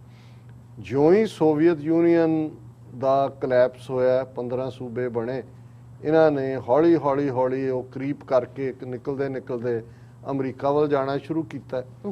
ਰਸ਼ੀਆ ਸਰਵਾਈਵ ਕੀਤਾ, ਔਰ ਅੱਜ ਜਦੋਂ ਅਸੀਂ ਦੇਖਦੇ ਹਾਂ ਕਿ ਪੁਤਿਨ ਦੇ ਥੱਲੇ, ਬੇਸ਼ੱਕ ਰਸ਼ੀਆ ਸੋਵੀਅਤ ਯੂਨੀਅਨ ਤਾਂ ਨਹੀਂ ਹੈ, ਲੇਕਿਨ ਉਹ ਜਿਹਨੂੰ they are trying to recover the lost ground, ਕਿ ਉਹਨਾਂ ਨੇ ਕ੍ਰੀਮੀਆ 'ਚ ਅਸਰਟ ਕੀਤਾ ਆਪਣੇ ਆਪ ਨੂੰ, ਹੁਣ ਉਹ ਯੂਕਰੇਨ 'ਚ ਕਰ ਰਹੇ ਨੇ, ਬੈਲਾਰੂਸ 'ਚ ਉਹਨਾਂ ਨੇ ਅਸਰਟ ਕੀਤਾ ਹੈ, ਜਾਰਜੀਆ 'ਚ ਕਰ ਰਹੇ ਨੇ, ਤਾਜ਼ਿਕਸਤਾਨ ਔਰ ਦੂਸਰੇ ਜਿਹੜੇ ਨੇ ਉਹਨਾਂ 'ਚ ਉਹਨਾਂ ਨੇ ਆਪਣਾ ਫੌਜੀ ਅੱਡੇ ਬਣਾਏ ਹੋਏ ਨੇ। ਹੁਣ ਉਹਨਾਂ ਨੂੰ ਵਾਪਸ, ਔਰ ਜੋ ਕੁਛ ਅਫਗਾਨਿਸਤਾਨ ਦੇ ਵਿੱਚ ਅਮਰੀਕਾ ਦੇ ਨਾਲ ਹੋਇਆ, ਉਹਨੂੰ ਪੁਤਿਨ ਵੀ ਰਿਜੋਇਸ ਕਰ ਰਿਹਾ, ਸ਼ੀ ਜਿਨਪਿੰਗ ਵੀ ਕਰ ਰਿਹਾ। ਇਸ ਲਈ ਰਸ਼ੀਆ ਔਰ ਚਾਈਨਾ ਕਾਫੀ ਕਲੋਜ਼ ਆਏ, ਕਿਉਂਕਿ ਉਹਨਾਂ ਨੂੰ ਇਹ ਲੱਗਾ ਕਿ ਅਮਰੀਕਾ ਨੇ ਜੋ ਸੋਵੀਅਤ ਯੂਨੀਅਨ ਨਾਲ ਕੀਤਾ ਉਹ ਤਾਂ ਹੈ ਹੀ ਸੀ, ਪਰ ਫਿਊਚਰ ਰਸ਼ੀਆ ਨੇ ਦੇਖਿਆ ਚਾਈਨਾ ਦੇ ਨਾਲ ਹੈ। ਹਾਲਾਂਕਿ ਰਸ਼ੀਆ ਜੂਨੀਅਰ ਪਾਰਟਨਰ ਹੈ ਚਾਈਨਾ ਦਾ। ਚਾਈਨਾ ਇਲਾਕਾ ਵਾਈਜ਼ ਵੀ, ਆਬਾਦੀ ਵਾਈਜ਼ ਵੀ, ਔਰ ਸਭ ਤੋਂ ਵੱਡੀ ਗੱਲ ਇਕਨੋਮੀ ਵਾਈਜ਼ ਕਰ ਰਿਹਾ। ਔਰ ਭਾਰਤ ਨੇ ਜਿੰਨਾ ਤੇਜ਼ੀ ਦੇ ਨਾਲ ਅਮਰੀਕਾ ਦੀ ਨੇੜਤਾ ਦੇ ਨਾਂ ਥੱਲੇ ਉਹ ਕੁਆਡ ਦਾ ਹਿੱਸਾ ਬਣਿਆ, ਜਿਹਨੂੰ ਜ਼ਾਹਰ ਹੈ ਕਿਉਂਕਿ ਸੋਵੀਅਤ ਯੂਨੀਅਨ ਦੀਆਂ ਸੈਂਸਿਟੀਵਿਟੀਜ਼ ਉਸ ਪੀਰੀਅਡ ਦੀਆਂ ਰਸ਼ੀਆ 'ਚ ਨੇ, ਉਹਨਾਂ ਨੇ ਉਹਨੂੰ ਕਿਹਾ ਕਿ ਇਹ ਏਸ਼ੀਅਨ ਨੈਟੋ ਹੈ, ਕਿਉਂਕਿ ਨੈਟੋ ਅਮਰੀਕਾ ਨੇ ਹੀ ਬਣਾਇਆ ਸੀ ਸੋਵੀਅਤ ਯੂਨੀਅਨ ਨੂੰ ਘੇਰਨ ਦੇ ਲਈ। ਸੋ ਉਹ ਪਹਿਲਾ ਬੈਡ ਓਮਨ ਸੀ, ਔਰ ਇੰਡੀਆ ਨੂੰ ਉਹਨਾਂ ਨੇ ਇਸ ਦੇ ਲਈ ਕਦੇ ਵੀ, ਉਹ ਹਮੇਸ਼ਾ ਹੀ ਇਹ ਕਹਿੰਦੇ ਰਹੇ ਕਿ ਭਾਈ ਇਹ ਹੈ, ਉਹ ਕਦੇ ਕੁਆਡ ਲਫ਼ਜ਼ ਹੀ ਨਹੀਂ ਇਸਤੇਮਾਲ ਕਰਦੇ। ਹਾਲਾਂਕਿ ਇਹਦੇ 'ਚ ਵੀ ਕੋਈ ਸ਼ੱਕ ਨਹੀਂ ਕਿ ਰਸ਼ੀਆ ਜਦੋਂ ਇਹਨਾਂ ਨੂੰ, ਭਾਰਤ ਨੂੰ ਹੁਣ ਚੀਨ ਨੇ ਕੁੱਟਿਆ 2020 ਗਲਵਾਨ ਵੈਲੀ 'ਚ, ਔਰ ਡੈਪਸੋਂਗ ਔਰ ਪੈਂਗੋਂਗ ਸੋ ਦੇ ਉੱਤੇ, ਔਰ ਫਿਰ ਜਾ ਕੇ ਉਹਨਾਂ ਦੇ ਹੀ ਪੈਰ ਫੜਦੇ ਨੇ ਜੀ ਸਾਡਾ ਕੁਝ ਕਰੋ। ਔਰ ਉਹਨਾਂ ਨੇ ਸੱਦ ਕੇ ਚੀਨ ਵਾਲਿਆਂ ਦੇ ਫੋਰਨ ਮਿਨਿਸਟਰ ਦੀ ਔਰ ਦੂਜੀ ਇੱਕ ਮੀਟਿੰਗ ਕਰਵਾ ਦਿੱਤੀ। ਫਿਰ ਇਹੀ ਗੱਲ ਤਾਲਿਬਾਨ ਦੇ ਹਵਾਲੇ ਨਾਲ ਜਦੋਂ ਇਹ ਬਿਲਕੁਲ ਹੀ ਗਰਾਊਂਡ ਤੋਂ ਹੀ ਬਾਹਰ ਹੋ ਗਏ ਤੇ ਤਰਲੇ ਮਿੰਨਤਾਂ ਕੀਤੀਆਂ, ਰਸ਼ੀਆ ਨੇ ਕਿਹਾ ਕੋਈ ਨਹੀਂ ਆ ਜਾਓ ਦੋਆ ਬਾਹਰ, ਤੁਹਾਨੂੰ ਕਮਰੇ 'ਤੇ ਕੁਰਸੀ ਢਾ ਦਿੰਦੇ ਆ, ਜਦੋਂ ਮੀਟਿੰਗ ਮੁੱਕ ਜਾਏਗੀ ਸੱਦ ਕੇ ਤੁਹਾਨੂੰ ਨਮਸਕਾਰ ਕਰਵਾ ਦਿੰਦੇ। ਉਹਨਾਂ ਕੀ ਕਰਵਾਤਾ ਉਹਨਾਂ ਨੇ, ਇਹਨਾਂ ਕਿਹਨਾਂ ਦਾ ਰਿਹਾ। ਲੇਕਿਨ ਕਈ ਵਾਰ ਤੁਸੀਂ ਬੇਸ਼ੱਕ ਸਿਆਸੀ ਤੌਰ ਤੇ ਗਲਤੀ ਵੀ ਕੀਤੀ ਹੁੰਦੀ, ਜੇ ਅਮਰੀਕਾ ਨੂੰ ਹੀ ਅੱਜ ਇਹਨਾਂ ਦਾ ਅਮਰੀਕਾ ਹੀ ਰੋਲ ਮਾਡਲ ਹੈ, ਤੇ ਅਮਰੀਕਾ ਤੋਂ ਹੀ ਇਹ ਸਿੱਖ ਲੈਣ ਕਿ ਵੀ ਜਿਸ ਤਾਲਿਬਾਨ ਦੀ ਹਕੂਮਤ ਨੂੰ ਡਿਸਟਰੋਏ ਕਰਨ ਦੇ ਲਈ ਇਹ 40-50 ਦੇਸ਼ਾਂ ਦੀਆਂ ਫੌਜਾਂ ਲੈ ਕੇ ਉੱਥੇ ਪਹੁੰਚੇ, ਅਲਟੀਮੇਟਲੀ ਉਸੇ ਹੀ ਤਾਲਿਬਾਨ ਦੇ ਨਾਲ ਨੈਗੋਸ਼ੀਏਟ ਕੀਤਾ, ਆਉਣ ਲੱਗੇ ਤਾਕਤ ਉਸੇ ਹੀ ਤਾਲਿਬਾਨ ਦੇ ਹਵਾਲੇ ਕਰ ਆਏ। ਬਿਆਨਬਾਜ਼ੀਆਂ ਜੋ ਮਰਜ਼ੀ ਕਰਨ, ਅਜੇ ਵੀ ਕਹਿੰਦੇ ਨੇ ਜੀ ਅਸੀਂ ਰਾਫਤੇ 'ਚ ਔਰ ਅਸੀਂ ਤਾਵਨ ਕਰਾਂਗੇ ਜੇ ਇਸਲਾਮਿਕ ਸਟੇਟ ਔਰ ਦੂਸਰਿਆਂ ਨਾਲ ਹੋਇਆ। ਲੇਕਿਨ ਜਿਵੇਂ ਇਹਨਾਂ ਨੂੰ ਇਹ, ਕਿਉਂਕਿ ਅਕਿਰਤ ਘਣਾ ਦੀ ਜਿਹੜੇ ਨਾਸ਼ੁਕਰੇ ਹੁੰਦੇ ਨੇ, ਇਹ ਉਹਨਾਂ ਦੀ ਇੱਕ ਖਸੂਸੀਅਤ ਜਿਹਨੂੰ ਕਹਿੰਦੇ ਨੇ, ਖਾਸੀਅਤ ਹੁੰਦੀ ਹੈ ਕਿ ਉਹ ਅੱਖਾਂ ਫੇਰਨ ਲੱਗਿਆ 10 ਮਿੰਟ ਲਾਉਂਦੇ ਨੇ, ਕਿਉਂਕਿ ਹੁੰਦਾ ਹੀ ਬੇਸਿਕਲੀ ਉਹ ਨਾ ਸ਼ੁਕਰੇ ਨੇ। ਸੋ ਉਹਨਾਂ ਨੂੰ ਲੱਗਾ ਕਿ ਵੀ ਇਹ ਜ਼ਮਾਨਾ ਮੁੱਕ ਗਿਆ, ਹੁਣ ਅਸੀਂ ਅਮਰੀਕਾ ਦੇ ਆ ਗਏ ਤੇ ਭਾਈ ਪਿਛਲੇ ਅੰਬ ਕਿਹਦੇ ਚੂਪੇ ਆ, ਉਹਨੂੰ ਹੁਣ ਕਾਹਨੂੰ ਦੇਣਾ ਕ੍ਰੈਡਿਟ ਕਿ ਤੇਰੇ ਵੀ ਅੰਬ ਚੂਪਦੇ ਰਹੇ ਅਸੀਂ। ਸੋ ਨਤੀਜੇ ਦੇ ਤੌਰ ਤੇ ਜੇ UN ਸਿਕਿਉਰਿਟੀ ਕੌਂਸਲ ਦੀ 1 ਮਹੀਨੇ ਲਈ ਪ੍ਰੈਜ਼ੀਡੈਂਸੀ ਮਿਲੀ, ਨਜ਼ਰ ਆ ਰਿਹਾ ਸੀ ਕਿ ਵੀ ਸਾਰੀਆਂ ਇੰਟੈਲੀਜੈਂਸ ਏਜੰਸੀਆਂ ਨੂੰ ਗਲਤ ਸਾਬਤ ਕਰਕੇ ਤਾਲਿਬਾਨ ਪਹੁੰਚ ਗਏ। 15 ਅਗਸਤ ਨੂੰ ਕਾਬਲ ਉਹਨਾਂ ਨੇ ਲੈ ਲਿਆ ਕਿ ਵੀ ਹੁਣ ਸਾਰਿਆਂ ਨੂੰ ਕੋਈ ਚੋਇਸ ਨਹੀਂ ਹੋਣੀ। ਸਾਰਕ ਦੇ ਲਈ ਵੀ ਅਫਗਾਨਿਸਤਾਨ ਦੀ ਮੈਂਬਰਸ਼ਿਪ ਤੁਸੀਂ ਤਾਲਿਬਾਨ ਨਾਲ ਡੀਲ ਕਰਨਾ ਹੈ। ਚਾਈਨਾ, ਰਸ਼ੀਆ ਜਿਸ ਹੱਦ ਤੱਕ ਜਿਹੜੇ ਨੇ ਉਹਨਾਂ ਦੇ ਤਾਂ ਮੁਲਕਾਂ ਦੇ ਵਿੱਚ ਮੀਟਿੰਗਸ ਹੋਈਆਂ ਵੀ ਇਹ ਤੁਹਾਡੇ ਲਈ ਲੋਸਟ ਗਰਾਊਂਡ ਜੇ ਕਵਰ ਨਹੀਂ ਕਰ ਸਕਦੇ, ਘੱਟੋ ਘੱਟ ਕਿਸੇ ਲੈਵਲ ਦੇ ਉੱਤੇ ਤਾਂ ਆਪਣੀ ਜਿਹੜੀ ਆ ਉਹ ਦਿਖਾਓ ਅਕਲ, ਬਿਲਕੁਲ ਹੀ ਜਨਾਜ਼ਾ ਨਾ ਕੱਢੋ। ਲੇਕਿਨ ਉਹਨਾਂ ਨੇ ਹਾਲਾਂ ਦੋਹਾ ਦੇ ਵਿੱਚ ਔਰ ਹੋਰ ਥਾਵਾਂ ਤੇ ਐਂਬੈਸਡਰ ਤਾਂ ਮਿਲ ਲਿਆ ਉਹਨਾਂ ਦਾ, ਉਹਨਾਂ ਨੇ ਵੀ ਥੋੜੀ ਬਹੁਤ ਤਾਲਿਬਾਨ ਮੋਰ ਮੈਚਿਓਰਡਲੀ ਮੈਂ ਦੇਖ ਰਿਹਾ ਵੀ ਇਕੱਲੇ ਉਹ ਯੋਧੇ ਹੀ ਸਾਬਤ ਨਹੀਂ ਹੋਏ, ਜਿੰਨੇ ਉਹ ਡਿਪਲੋਮੈਟਿਕਲੀ ਜਿਸ ਕਿਸਮ ਦੇ ਕਾਮਯਾਬ ਨੈਗੋਸ਼ੀਏਟਰ ਬਣ ਰਹੇ ਨੇ, ਔਰ ਜਿਵੇਂ ਉਹਨਾਂ ਨੇ ਆਪਣਾ ਧੰਮਲ ਕਾਇਮ ਰੱਖਿਆ ਹੋਇਆ। ਲੇਕਿਨ ਜਿਹੜੀ ਗੱਲ ਅਸੀਂ ਸਮਝਦੇ ਹਾਂ ਕਿ ਭਾਈ ਜਿਹੜੇ ਉਹਨਾਂ ਦੇ ਇੰਡੀਆ ਦੇ ਸੈਂਸਿਟਿਵ ਲੈਵਲ ਦੇ ਸਮਝ ਰੱਖਣ ਵਾਲੇ ਲੋਕ ਨੇ, ਭਾਵੇਂ ਉਹ ਆਪੋਜੀਸ਼ਨ 'ਚ ਨੇ, ਉਹ ਸਮਝ ਰਹੇ ਨੇ ਵੀ ਇੱਧਰ ਇੱਕ ਪਾਸੇ ਰਸ਼ੀਆ, ਚਾਈਨਾ, ਤਾਲਿਬਾਨ ਦਾ ਅਲਾਇੰਸ, ਇਹ ਤਾਂ ਆ ਕੇ ਸਾਡੇ ਸਿਰ ਤੇ, ਸਾਡੇ ਲਈ ਇਹ ਤਾਂ ਬਿਜਲੀ ਵਾਂਗ ਜਿਹੜੀ ਹੈ ਉਹ ਸਾਨੂੰ ਸਾੜ ਸੁੱਟੇਗਾ।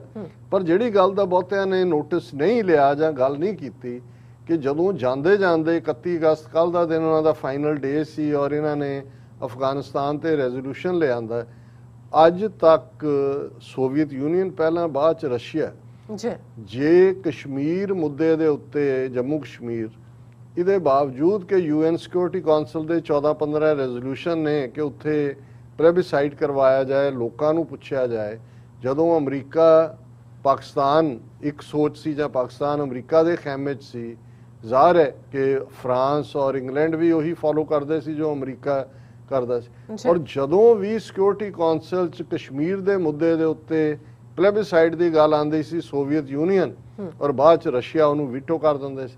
ਵੀ ਜਿਸ ਮੁਲਕ ਨੇ ਤੁਹਾਡੀ ਸਾਰੀ ਉੱਥੇ ਇੰਡਸਟਰੀ, ਭਲਾਈ, ਉਹਨਾਂ ਦੇ ਸ਼ਹਿਰ ਦੇ ਵਿੱਚ ਭੇਲ, ਹੈਵੀ ਇਲੈਕਟ੍ਰੀਕਲ, ਉਹਨਾਂ ਦੀ ਇਕਵਿਪਮੈਂਟ, ਉਹਨਾਂ ਦੇ ਮਿਗ ਜਹਾਜ਼ ਅਜੇ ਵੀ ਭਾਵੇਂ ਚੌਥੇ ਦਿਨ ਮਿਗ ਡਿੱਗਿਆ ਹੁੰਦਾ ਉਹੀ ਵਰਤਦੇ ਨੇ, ਰਸ਼ੀਆ ਦੀ ਇਕਵਿਪਮੈਂਟ ਸਾਰੀ। ਲੇਕਿਨ ਅਫਗਾਨਿਸਤਾਨ ਦੇ ਮੁੱਦੇ ਤੇ ਅਮਰੀਕਾ ਔਰ ਯੂਕੇ ਔਰ ਫਰਾਂਸ ਦੀ ਬਿਡਿੰਗ ਤੇ ਜਿਵੇਂ ਇੰਡੀਆ ਨੇ ਕੁਇਕਲੀ ਰੈਜ਼ੋਲੂਸ਼ਨ ਕੀਤਾ ਜਿਹਦੇ 'ਚ ਉਹਨਾਂ ਨੇ ਇਹ ਤਾਂ ਕਹਿ ਦਿੱਤਾ ਜੀ ਅਫਗਾਨਿਸਤਾਨ ਦੀ ਧਰਤੀ ਨੂੰ ਨਾ ਵਰਤਿਆ ਜਾਏ ਦੂਜੇ ਲਈ, ਪਰ ਚਾਈਨਾ ਨੇ ਕਿਹਾ ਕਿ ਉਹ ਜਿਹੜਾ ਉਹਨਾਂ ਦੀਆਂ ਦਹਿਸ਼ਤਗਰਦ ਤਨਜ਼ੀਮਾਂ ਨੇ ਉਹਨਾਂ ਬਾਰੇ, ਜਾਂ ਰਸ਼ੀਆ ਦਾ ਉਹਦੇ ਤੇ concern.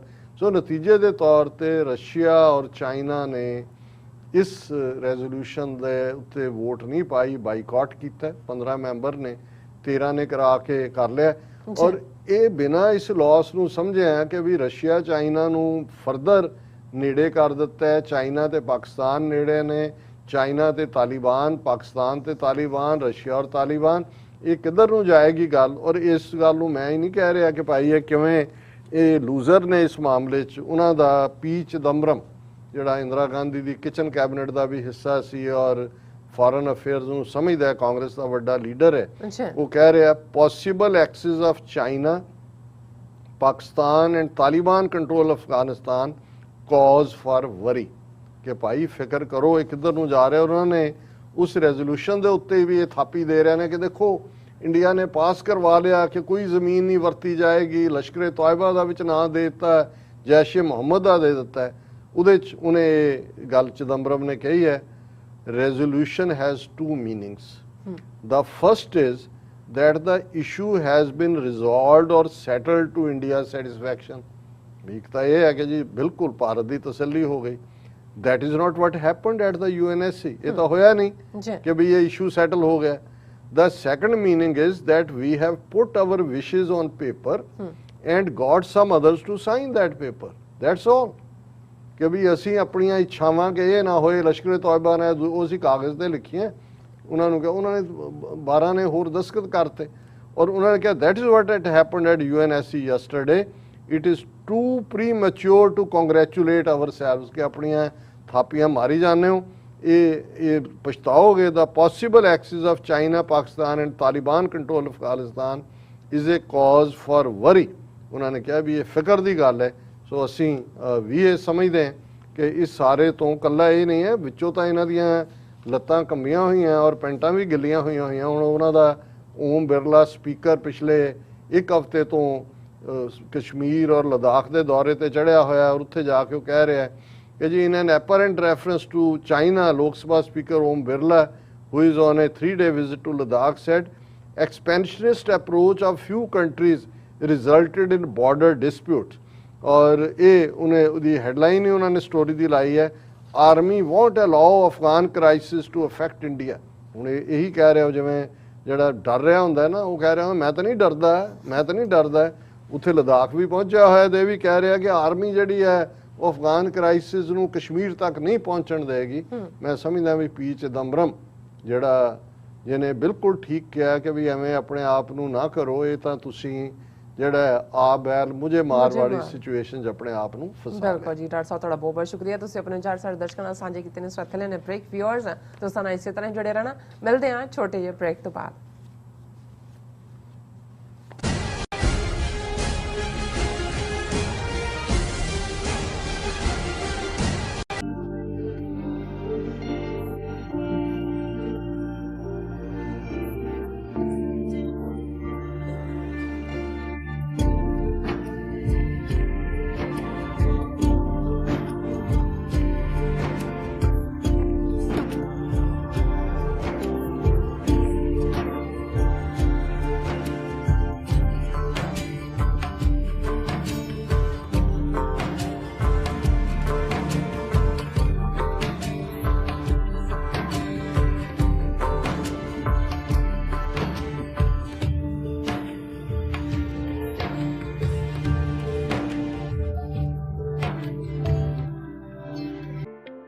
Signature truck service route 81 ਉੱਤੇ ਐਗਜ਼ਿਟ 235 ਤੇ ਟਰੱਕਰ ਵੀਰਾਂ ਲਈ 24 ਘੰਟੇ ਰੋਡ ਸਰਵਿਸ ਦੀ ਸੁਵਿਧਾ ਮੌਜੂਦ।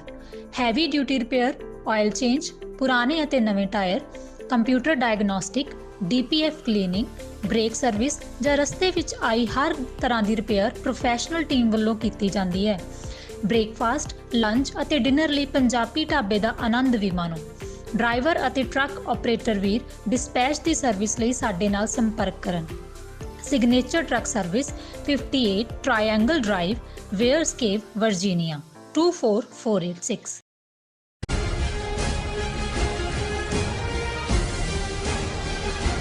Viewers welcome back to programme. So viewers ਹੁਣ ਆਪਾਂ ਗੱਲਬਾਤ ਕਰਨ ਜਾ ਰਹੇ ਹਾਂ ਕਿ ਪੰਜਾਬ ਦੀਆਂ ਸਾਰੀਆਂ ਪਾਰਟੀਆਂ ਵਿਚਲੀ ਸਿੱਖ ਲੀਡਰਸ਼ਿਪ ਦਿੱਲੀ ਦੇ ਹਾਕਮਾਂ ਦੇ ਹੱਥਾਂ ਵਿੱਚ ਜਿਹੜੀ ਹੈ ਵਿਕੀ ਹੋਈ ਹੈ। ਸੋ ਪੰਜਾਬ ਦੀ ਸਿਆਸੀ ਸਰਕਸ ਦੀ ਮਾਲਕੀ ਦਿੱਲੀ ਹਾਕਮਾਂ ਦੀ ਹੈ ਅਤੇ ਇਹ ਵਿਕੇ ਹੋਏ ਲੀਡਰ ਉਹਨਾਂ ਦੇ ਇਸ਼ਾਰਿਆਂ ਤੇ ਬਾਂਦਰਾਂ ਵਾਂਗ ਨੱਚਦੇ ਹਨ। ਸੋ ਇਸ ਬਾਰੇ ਆਪਾਂ ਗੱਲਬਾਤ ਕਰਨ ਜਾ ਰਹੇ ਹਾਂ ਔਰ ਨਾਲ ਹੀ ਗੁਰਬਾਣੀ ਚੈਨਲ ਦੀ ਸਾਂਝੀ ਤੋਂ ਨਾ ਪਾਈ ਜਾਏਗੀ। ਸੋ ਅਸੀਂ ਚਾਹਾਂਗੇ ਕਿ ਤੁਸੀਂ ਨਾਲ ਇਸੇ ਤਰ੍ਹਾਂ ਬਣੇ ਰਹਿਣਾ।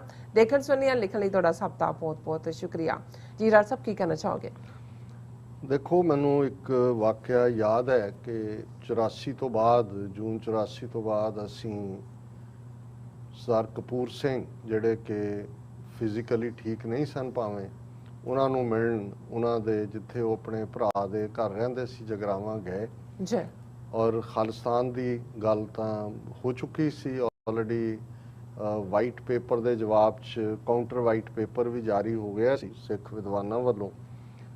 ਉਹਨਾਂ ਨੇ ਜਿੱਥੇ ਬਹੁਤ ਜੋ ਦੁੱਖ ਨਾਲ ਭਰੇ ਹੋਏ ਸੀ, ਵੈਰਾਗ ਨਾਲ ਕਿ ਸਾਡੀ ਕੌਮ ਨਾਲ ਕੀ ਹੋ ਰਿਹਾ, ਪਰ ਇੱਕ ਗੱਲ ਉਹ ਬਾਰ-ਬਾਰ ਕਹਿ ਰਹੇ ਸੀ ਕਿ ਵੀ ਤੁਸੀਂ ਗੱਲਾਂ ਸਾਰੇ ਬੜੀਆਂ ਸਿਆਣੀਆਂ ਕਰਦੇ ਹੋ, ਵੈਸੇ ਵੀ ਖਾਲਿਸਤਾਨ ਤੋਂ ਬਿਨਾਂ ਸਿੱਖਾਂ ਦੇ ਕੋਲ ਹੁਣ ਕੁਝ ਨਹੀਂ ਬਚਿਆ, ਸਾਡੇ ਪੱਲੇ ਇਹਨਾਂ ਨੇ ਕੱਖ ਨਹੀਂ ਰਹਿਣ ਦਿੱਤਾ, ਪਰ ਉਹ ਤੁਹਾਡੀ ਲੀਡਰਸ਼ਿਪ ਕਿੱਥੇ ਹੈ ਜਿਹਨੇ ਖਾਲਿਸਤਾਨ ਬਣਾਉਣਾ ਹੈ। ਅੱਛਾ, ਕਿ ਇਹ ਜਿਹੜੇ ਤੁਸੀਂ ਅਕਾਲੀ ਔਰ ਇਹ ਸਾਰੇ ਜਿਨ੍ਹਾਂ ਨੇ ਹਰ ਮੌਕੇ ਗੱਦਾਰੀਆਂ ਕੀਤੀਆਂ ਨੇ, ਛੋਟੀਆਂ ਕੁਰਸੀਆਂ ਦੇ ਲਈ ਇਹ ਕੌਮ ਪੰਥ ਨੂੰ ਵੇਚਣ ਤੱਕ ਜਾਂਦੇ ਨੇ, ਜਦੋਂ ਤੱਕ ਇਹ ਅਰਾਊਂਡ ਤੁਰੇ ਫਿਰਦੇ ਨੇ ਇਹਨਾਂ ਨੇ ਕੁਝ ਨਹੀਂ ਬਣਨ ਦੇਣਾ ਹੈ ਕੌਮ ਦਾ।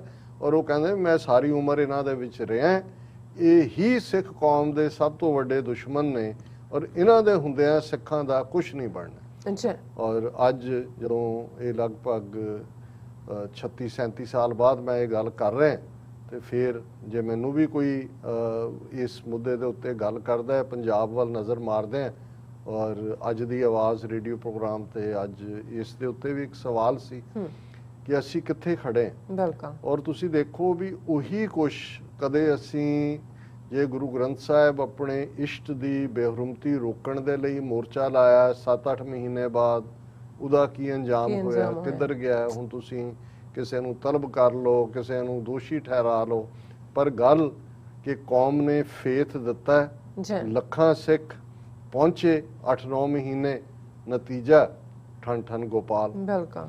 ਫਿਰ ਅਸੀਂ 2015 ਤੋਂ ਲੈ ਕੇ ਜੇ ਹੁਣ ਤੱਕ ਦੇਖੀਏ, ਲੇਟੈਸਟ ਕਿਸਾਨ ਮੋਰਚਾ ਲਗਭਗ 10 ਮਹੀਨੇ ਹੋ ਜਾਣੇ ਨੇ, ਕਿੰਨੀ ਵੱਡੀ ਇਨਵੈਸਟਮੈਂਟ ਇਸ ਦੇ ਉੱਤੇ, ਬਿਲੀਅਨਸ ਆਫ ਡਾਲਰਸ, ਬਾਹਰੋਂ ਵੀ ਇਧਰੋਂ ਵੀ ਜਿਹੜੇ ਲੋਕ ਬੇਕੰਮੇ ਹੋ ਕੇ ਬੈਠੇ ਨੇ, ਔਰ ਉਸ ਦਾ 700 ਤੋਂ ਜ਼ਿਆਦਾ ਸ਼ਹੀਦੀਆਂ।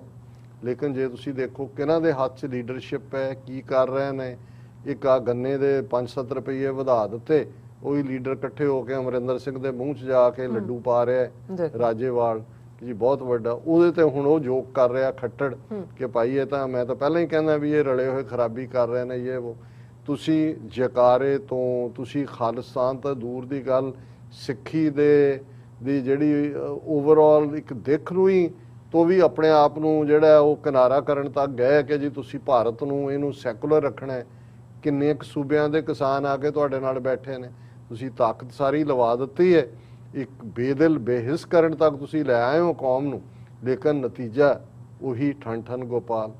ਸਿਆਸੀ ਲੈਵਲ ਦੇ ਉੱਤੇ ਆ ਦੇਖ ਲਓ, ਬਦ ਇਖਲਾਕ, ਬਦ ਕਲਾਮ, ਬਦ ਜ਼ਬਾਨ, ਬਦ ਕਿਰਦਾਰ, ਕੈਪਟਨ ਅਮਰਿੰਦਰ ਆਲੇ ਦੀ ਔਲਾਦ।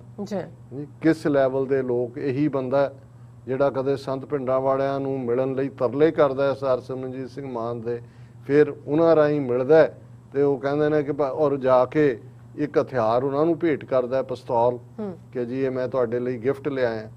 ਔਰ ਕਿਸ ਹੱਦ ਤੱਕ ਜਾ ਕੇ ਆ ਬੁੱਚੜ ਬੇਅੰਤੇ ਦੇ ਭੋਗ ਦੇ ਉੱਤੇ ਸਾਰੇ ਉਹ ਇਕੱਠੇ ਨੇ। ਉਸ ਕਿਸਮ ਦੀ ਜਿਹੜੀ ਹੈ ਘਟਨਾ ਕਿਤੇ ਹੁੰਦੀ ਹੈ ਤੇ ਉਹ ਅਫਗਾਨਿਸਤਾਨ 'ਚ ਤਬਦੀਲੀ ਹੁੰਦੀ, ਉਹ ਪਾਕਿਸਤਾਨ ਨੂੰ ਗਾਲਾਂ ਕੱਢ ਰਿਹਾ, ਅਜੀਤ ਡੋਵਲ ਦਾ ਕੁੱਤਾ ਬਣਿਆ ਹੋਇਆ।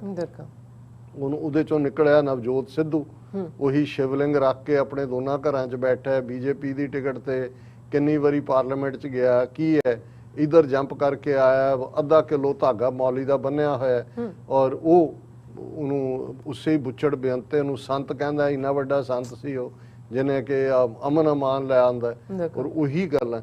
ਸੋ ਕੁੱਲ ਮਿਲਾ ਕੇ ਆਮ ਆਦਮੀ ਪਾਰਟੀ ਦੇ ਦੇਖ ਲਓ, ਭਗਵੰਤ ਮਾਨ ਤੋਂ ਲੈ ਕੇ ਦੂਜੇ ਜਿਹਦੇ ਵੱਲ ਵੀ ਮਰਜ਼ੀ ਤੁਸੀਂ ਦੇਖ ਲਓ, ਤੁਹਾਨੂੰ ਇੱਕ ਚੰਗੇ ਐਂਟਰਟੇਨਰ ਤਾਂ ਨਜ਼ਰ ਆਉਣਗੇ ਕਿ ਖਲੋ ਕੇ ਲਤੀਫੇ ਸੁਣਾ ਰਹੇ ਨੇ, ਬਾਦਲਾਂ ਤੇ ਸੁਣਾ ਰਹੇ ਨੇ, ਦੂਜਿਆਂ ਤੇ ਸੁਣਾ ਰਹੇ ਨੇ। ਬਾਦਲਾਂ ਦਾ ਹਾਲ ਉਹਨਾਂ ਪਿਓ ਪੁੱਤਰ ਦਾ ਤਾਂ ਜੇ ਜਿੰਨਾ ਘੱਟ ਕਿਹਾ ਜਾਏ ਉਹਨਾਂ ਬਿਹਤਰ ਹੈ। ਉਹਨਾਂ ਨੇ ਤਾਂ ਅੱਧੀ ਸਦੀ 'ਚ ਉਹ ਠੀਕ ਕਹਿੰਦੇ ਨੇ ਕਿ ਭਾਈ ਬੇਅੰਤੇ ਜਾਂ ਦੂਜਿਆਂ ਨੇ ਤਾਂ ਸਿੱਖ ਮਾਰੇ, ਇਹਨਾਂ ਨੇ ਸਿੱਖੀ ਮਾਰੀ, ਇੰਸਟੀਟਿਊਸ਼ਨਸ ਡਿਸਟਰੋਏ ਕਰ ਦਿੱਤੀਆਂ। ਆ ਦਿੱਲੀ ਕਮੇਟੀ ਨੂੰ ਲੈ ਕੇ ਦੇਖ ਲਓ ਕੀ ਹੈ, ਸ਼੍ਰੋਮਣੀ ਕਮੇਟੀ ਨੂੰ ਲੈ ਕੇ ਦੇਖ ਲਓ।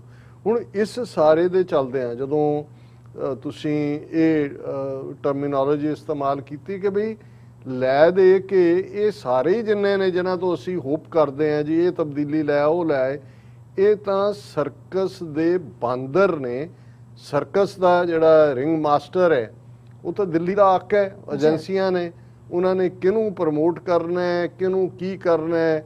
ਹਰੀਸ਼ ਰਾਵਤ ਆ ਗਿਆ, ਸੰਧੂ ਅਮਰਿੰਦਰ ਨੇ ਕੀ ਕਹਿਤਾ, ਉਹਨੇ 4 ਵਰਕਿੰਗ ਪ੍ਰੈਜ਼ੀਡੈਂਟ ਬਣਾਤੇ। ਹਰੀਸ਼ ਰਾਵਤ ਨੇ ਕਹਿਤਾ ਜੀ ਅਸੀਂ 5 ਪਿਆਰੇ ਪੰਜਾਬ 'ਚ ਨੇ ਕਾਂਗਰਸ ਦੇ। ਸਿੱਖਾਂ ਨੇ ਆਬਜੈਕਟ ਕਰਤਾ ਕਿ ਜੀ ਇਹ ਤੁਸੀਂ 5 ਪਿਆਰੇ ਕਿਹਾ। ਉਹਨੇ ਕਿਹਾ ਜੀ ਹਾਂ ਮੈਂ ਇਹ ਗਲਤ, ਮੈਨੂੰ ਨਹੀਂ ਹੋਇਆ, ਭੁਲੇਖਾ ਲੱਗ ਗਿਆ, ਮੈਂ ਜਾ ਕੇ ਕਿਸੇ ਗੁਰਦੁਆਰੇ 'ਚ ਆਪੇ ਹੀ ਝਾੜੂ ਫੇਰਾਂਗਾ। ਦੂਜੇ ਜਲਿਆਂਵਾਲੇ ਬਾਗ ਦਾ ਮੈਮੋਰੀਅਲ ਦੁਬਾਰਾ ਬਣ ਗਿਆ। ਸ਼ਹੀਦ ਊਧਮ ਸਿੰਘ ਦੀ ਉਹ ਫੋਟੋ ਇਵੇਂ ਲਾਤੀ ਜਿਵੇਂ ਕੋਈ ਭਿਖਾਰੀ ਹੁੰਦਾ ਹੈ, ਉਹਨੂੰ ਸਿੱਖੀ ਸਰੂਪ ਉਹਦਾ ਗਾਇਬ ਕਰਤਾ ਹੈ। ਉਹਦੇ ਬਰਾਬਰ ਦੀਆਂ ਫੋਟੋਆਂ ਲਾ ਕੇ ਕਿਹਾ ਜਾ ਰਿਹਾ ਇਹ ਅਸਲੀ ਹੈ, ਇਹ ਕੀ ਲੱਗ ਰਿਹਾ। ਪੰਜਾਬੀ ਥੱਲੇ ਲਿਖ ਦਿੱਤੀ, ਪਹਿਲਾਂ ਹਿੰਦੀ ਉੱਤੇ ਲਿਖੀ। ਹੁਣ ਮਤਲਬ ਇਹ ਹੈ ਵੀ ਜੇ ਤੁਸੀਂ ਕੁੱਲ ਇਹ ਅਜੇ ਸੋਸ਼ਲ ਮੀਡੀਆ ਤੇ ਬਾਕੀ ਕੀ ਡਿਬੇਟਸ ਨੇ ਉਹਨੂੰ ਤੁਸੀਂ ਪਾਸੇ ਛੱਡ ਕੇ ਦੇਖੋ, ਇਹ ਸਿਆਸਤ ਹੈ ਜਿਸ ਦੇ ਉੱਤੇ ਬੜੇ ਚੱਕਵੇਂ ਜੇ ਨਾਅਰੇ ਲਿਖ ਕੇ ਜਾਂ ਚੱਕਵੇਂ ਜੇ ਹੈਡਲਾਈਨ ਦੇ ਕੇ ਉੱਥੇ ਤੁਸੀਂ ਪੰਜਾਬ ਦੇ ਵਿੱਚ ਟਾਕ ਸ਼ੋਅ ਵੀ ਦੇਖੋਗੇ, ਮੀਡੀਆ 'ਚ ਵੀ ਹੈ, ਲੱਖਾਂ ਵਿਊਅਰ ਨੇ ਜੀ ਉਹ ਹੋ ਰਿਹਾ, ਉਹਨੇ ਕੀ ਕਿਹਾ, ਸਿੱਧੂ ਠੋਕੇਗਾ ਕਿ ਨਹੀਂ। ਸਿੱਧੂ ਨੇ ਵੀ ਕਿਹਾ ਕਿ ਜੀ ਜੇ ਮੈਨੂੰ ਆਜ਼ਾਦੀ ਨਾ ਦਿੱਤੀ ਆਪਣੀ ਗੱਲ ਕਹਿਣ ਦੀ ਫਿਰ ਮੈਂ ਮੰਜੀ ਠੋਕ ਦਿਆਂਗਾ, ਫਿਰ ਮੈਂ ਇੱਕ ਮਤਲਬ ਹੁਣ ਤੁਸੀਂ ਇਸ ਸਾਰੇ 'ਚ ਸਾਰਾ ਦਿਨ ਇਸ ਕੰਮ ਦੇ ਉੱਤੇ ਲੱਗਿਆ। ਔਰ ਫਿਰ ਮੈਨੂੰ ਸਰ ਕਪੂਰ ਸਿੰਘ ਦੀ ਉਹਨਾਂ ਦੀ ਗੱਲ ਜਿਹੜੀ ਉਹਨਾਂ ਨੇ 1985 ਜਾਂ 1986 ਦਾ ਵਰ੍ਹਾ ਹੈ ਜਦੋਂ ਉਹਨਾਂ ਨੇ ਕਹੀ ਸੀ ਕਿ ਵੀ ਉਹ ਲੀਡਰਸ਼ਿਪ ਕਿੱਥੇ ਹੈ ਜਿਹਨੇ ਖਾਲਿਸਤਾਨ ਬਣਾਉਣਾ, ਬਿਲਕੁਲ ਜਿਸ ਦੀ ਤੁਸੀਂ ਗੱਲ ਕਰਦੇ ਹੋ ਨੌਜਵਾਨੋ, ਕਿੱਥੇ ਹੈ। ਔਰ ਇਹੀ ਅੱਜ ਦੀ ਆਵਾਜ਼ 'ਚ ਵੀ ਜਦੋਂ ਅੱਜ ਇੱਕ ਟੌਪਿਕ ਇਸ ਦੇ ਉੱਤੇ ਸੀ ਕਿ ਵੀ ਇਨ ਦਾ ਐਂਡ ਆਫ ਦਾ ਡੇ 47 ਦੇ ਵਿੱਚ ਸਾਨੂੰ ਗੁਰੂ ਨੇ ਤੀਸਰੀ ਧਿਰ ਦੇ ਤੌਰ ਤੇ ਉਸ ਖਿੱਤੇ ਦੇ ਵਿੱਚ ਜਿਹੜਾ ਨਾ ਹਮ ਹਿੰਦੂ ਨਾ ਮੁਸਲਮਾਨ ਦੇ ਥੱਲੇ ਅਸੀਂ ਇੱਕ ਪਾਸੇ ਨਿਆਰਾ ਪੰਥ ਮਾਰਿਆ, ਸਿੱਕਾ ਜਗਤ ਵਿੱਚ ਨਾਨਕ ਨਿਰਮਲ ਪੰਥ ਚਲਾਇਆ, ਖਾਲਸਾ ਤੀਸਰੀ ਐਂਟੀਟੀ। ਹੁਣ ਉਹ ਤੀਸਰੀ ਐਂਟੀਟੀ ਦੀ ਪਰਖ ਜਿਹੜੀ ਹੈ 47 ਦੇ ਦੌਰ 'ਚ ਆਈ।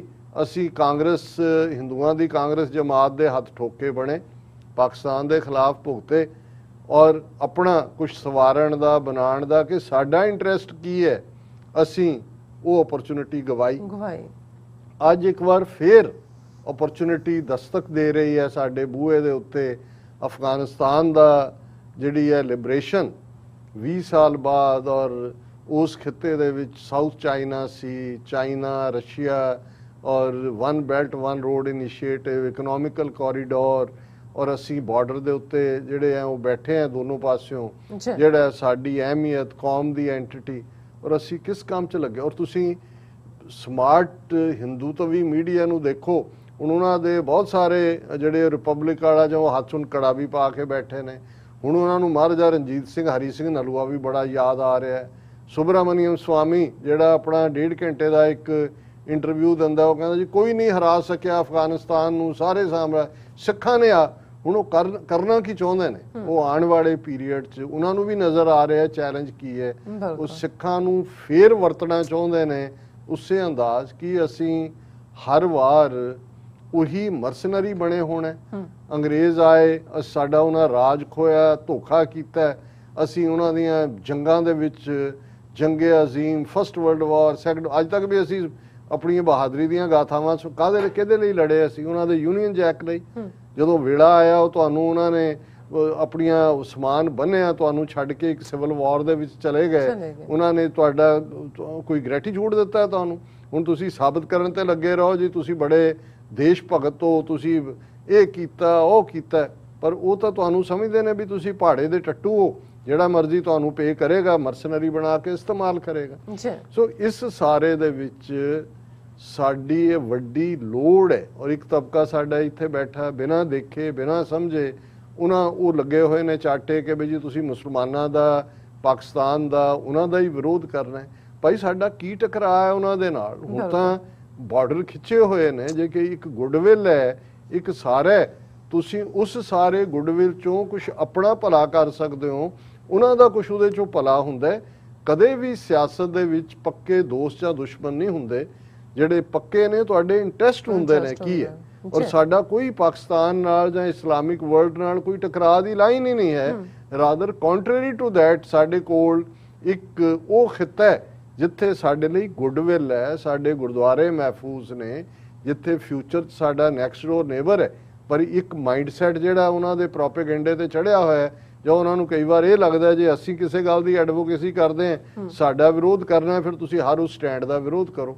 ਪਰ ਮੈਨੂੰ ਇਹ ਲੱਗਦਾ ਵੀ ਅਸੀਂ ਉਹ ਮੌਕਾ ਵੀ ਗਵਾ ਦੇਵਾਂਗੇ ਜੇ ਅਸੀਂ ਸਮੇਂ ਦੇ ਹਾਣ ਦੇ ਨਾ ਹੋਏ ਕਿ ਅਸੀਂ ਇਸ ਸਿਚੁਏਸ਼ਨ ਦੇ ਵਿੱਚ ਕਿਵੇਂ ਸਰਵਾਈਵ ਕਰਨਾ ਹੈ। ਔਰ ਮੈਂ ਇਸ ਤੋਂ ਵੱਧ ਕੇ, ਕਿਉਂਕਿ ਇੱਕ ਫਰਸਟ੍ਰੇਟਿੰਗ ਟੌਪਿਕ ਬਣ ਜਾਂਦਾ ਹੈ, ਗੱਲ ਵੀ ਅਸੀਂ ਕਰਨਾ ਚਾਹੁੰਦੇ ਹਾਂ, ਪਰ ਅਲਟੀਮੇਟਲੀ ਸਾਡੇ ਕੋਲ ਕਹਿਣ ਨੂੰ ਵੀ ਕੀ ਹੈ, ਕਿਉਂਕਿ ਜੇ ਅਸੀਂ ਫਿਰ ਉਹੀ ਕੁਝ ਕੀਤਾ ਤਾਂ ਫਿਰ ਇਹੀ ਗੱਲ ਸਾਡੇ ਤੇ ਢੁਕੇਗੀ ਕਿ we don't miss an opportunity to miss an opportunity, ਕਿ ਅਸੀਂ ਮੌਕਾ ਗਵਾਉਣ ਦਾ ਕੋਈ ਵੀ ਮੌਕਾ ਹੱਥੋਂ ਨਹੀਂ ਜਾਣ ਦਿੰਦੇ। ਔਰ ਕਲੋਜ਼ਿੰਗ 'ਚ ਅਸੀਂ ਜਿਵੇਂ ਰੂਹਾਨੀਅਤ ਦਾ ਸੁਨੇਹਾ ਗੁਰਬਾਣੀ ਰਾਹੀਂ, ਅੱਜ ਜਿਵੇਂ ਗੁਰੂ ਗ੍ਰੰਥ ਸਾਹਿਬ ਦੀ ਆਦ ਬੀੜ ਦਾ ਪ੍ਰਕਾਸ਼ ਦਿਵਸ ਵੀ ਹੈ, ਔਰ ਭਗਤ ਕਬੀਰ ਜੀ ਦੀ ਬਾਣੀ ਅਸੀਂ ਵਿਚਾਰਦੇ ਹਾਂ 52 ਅੱਖਰੀ, ਜਿਹੜੀ ਕਿ ਐਲਫਾਬੈਟ 52 ਅੱਖਰ, ਜਿਸ ਦੇ ਉੱਤੇ ਉਹਨਾਂ ਨੇ ਇੱਕ ਕਪਲੇਟ ਜਾਂ ਸ਼ਲੋਕ ਲਿਖਿਆ, ਜਿਸ ਦੇ ਵਿੱਚ ਰੂਹਾਨੀਅਤ ਦਾ ਮੈਸੇਜ ਹੈ। 2 ਲਫ਼ਜ਼ ਪੰਜਾਬੀ ਐਲਫਾਬੈਟ ਦੇ ਲੱਲਾ ਤੇ ਵਵਾ, ਐਲ ਐਂਡ ਵੀ ਅੰਗਰੇਜ਼ੀ 'ਚ ਜਿਨ੍ਹਾਂ ਦੇ ਹੋਣਗੇ, ਉਹਨਾਂ ਦੇ ਉੱਤੇ ਉਹਨਾਂ ਦਾ ਪਹਿਲਾ ਸ਼ਲੋਕ ਹੈ, ਲੱਲਾ ਐਸੇ ਲਿਵ ਮਨ ਲਾਵੇ, ਅਨਤ ਨਾ ਜਾਏ परम सच पावे, और जो तहाँ प्रेम लिव लावे, तो अल्लाह लह लै चरण समावे।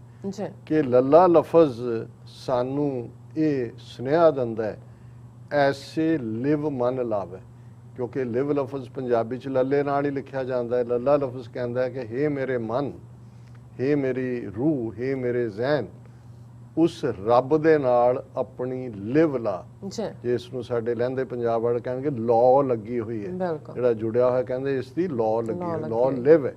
कि लल्ला ऐसे लिव मन लावे कि हे मेरे मन, इहो जी लिव, इहो जी लॉ रब दे नाल ला, अनत ना जाए, कि ये मन फिर किसी होर पासे ना भटके, दूसरे पासे ना जाए, परम सच पावे। वो सिर्फ ते सिर्फ उस सुपर ट्रूथ नूं, परम जिहड़ा सच दा एब्सोल्यूट ट्रूथ है, उस नूं इवें ही हासिल किया जा सकता है जे मन किसी होर पासे नहीं दौड़दा, उस दे नाल ही लौ ला के रखदा है। और जो तहाँ प्रेम लिव लावे, जदों ये लिव लग गई, लौ लग गई, तो फिर उस दा प्यार साडे अंदर आके वस जांदा है। और जिस दी फिर प्रेम लिव, जिहड़ी एक लिव पहलां जुड़ाव सी, और वो जुड़ाव प्यार जुड़ाव बन जाता है। फिर प्यार च तां ना कोई शर्त हुंदी है, प्यार दे विच ना कोई शिकायत हुंदी है, वो तां यही हुंदा है। फिर तां स्वर्ग नरक दी चाहना भी नहीं हुंदी कि स्वर्ग नरक ते मैं रहो, सतगुर के प्रसाद, चरण कमल की मौज को है बसो दिनस और रात। फिर तां यही हुंदा है कि उहदे प्यार दी लौ दे विच मेरा दिन और रात गुजरे, मैनूं कोई स्वर्ग ते नरक नहीं चाहिए। और जो तहाँ प्रेम लिव लावे, तो अल्लाह लह। हुण जदों गुरबाणी की असीं गल करते हैं, गुरबाणी च गुरु भी है, वाहिगुरु भी है, राम भी है, श्याम भी है, हरि भी है, सब दे लफज ने, खुदा भी है, अल्लाह भी है। और एक कबीर साहब इत्थे अल्लाह लफज इस्तेमाल करते हैं कि जदों प्रेम लिव लग जाती है तो अल्लाह लह, फिर उस नूं अल्लाह दी कुरबत, अल्लाह दा जिहड़ा वो नसीब हुंदा है, लै चरण समावे, ਫਿਰ ਉਹ ਉਸ ਦੇ ਚਰਨਾਂ ਦੇ ਵਿੱਚ ਸਮਾ ਜਾਂਦਾ ਹੈ।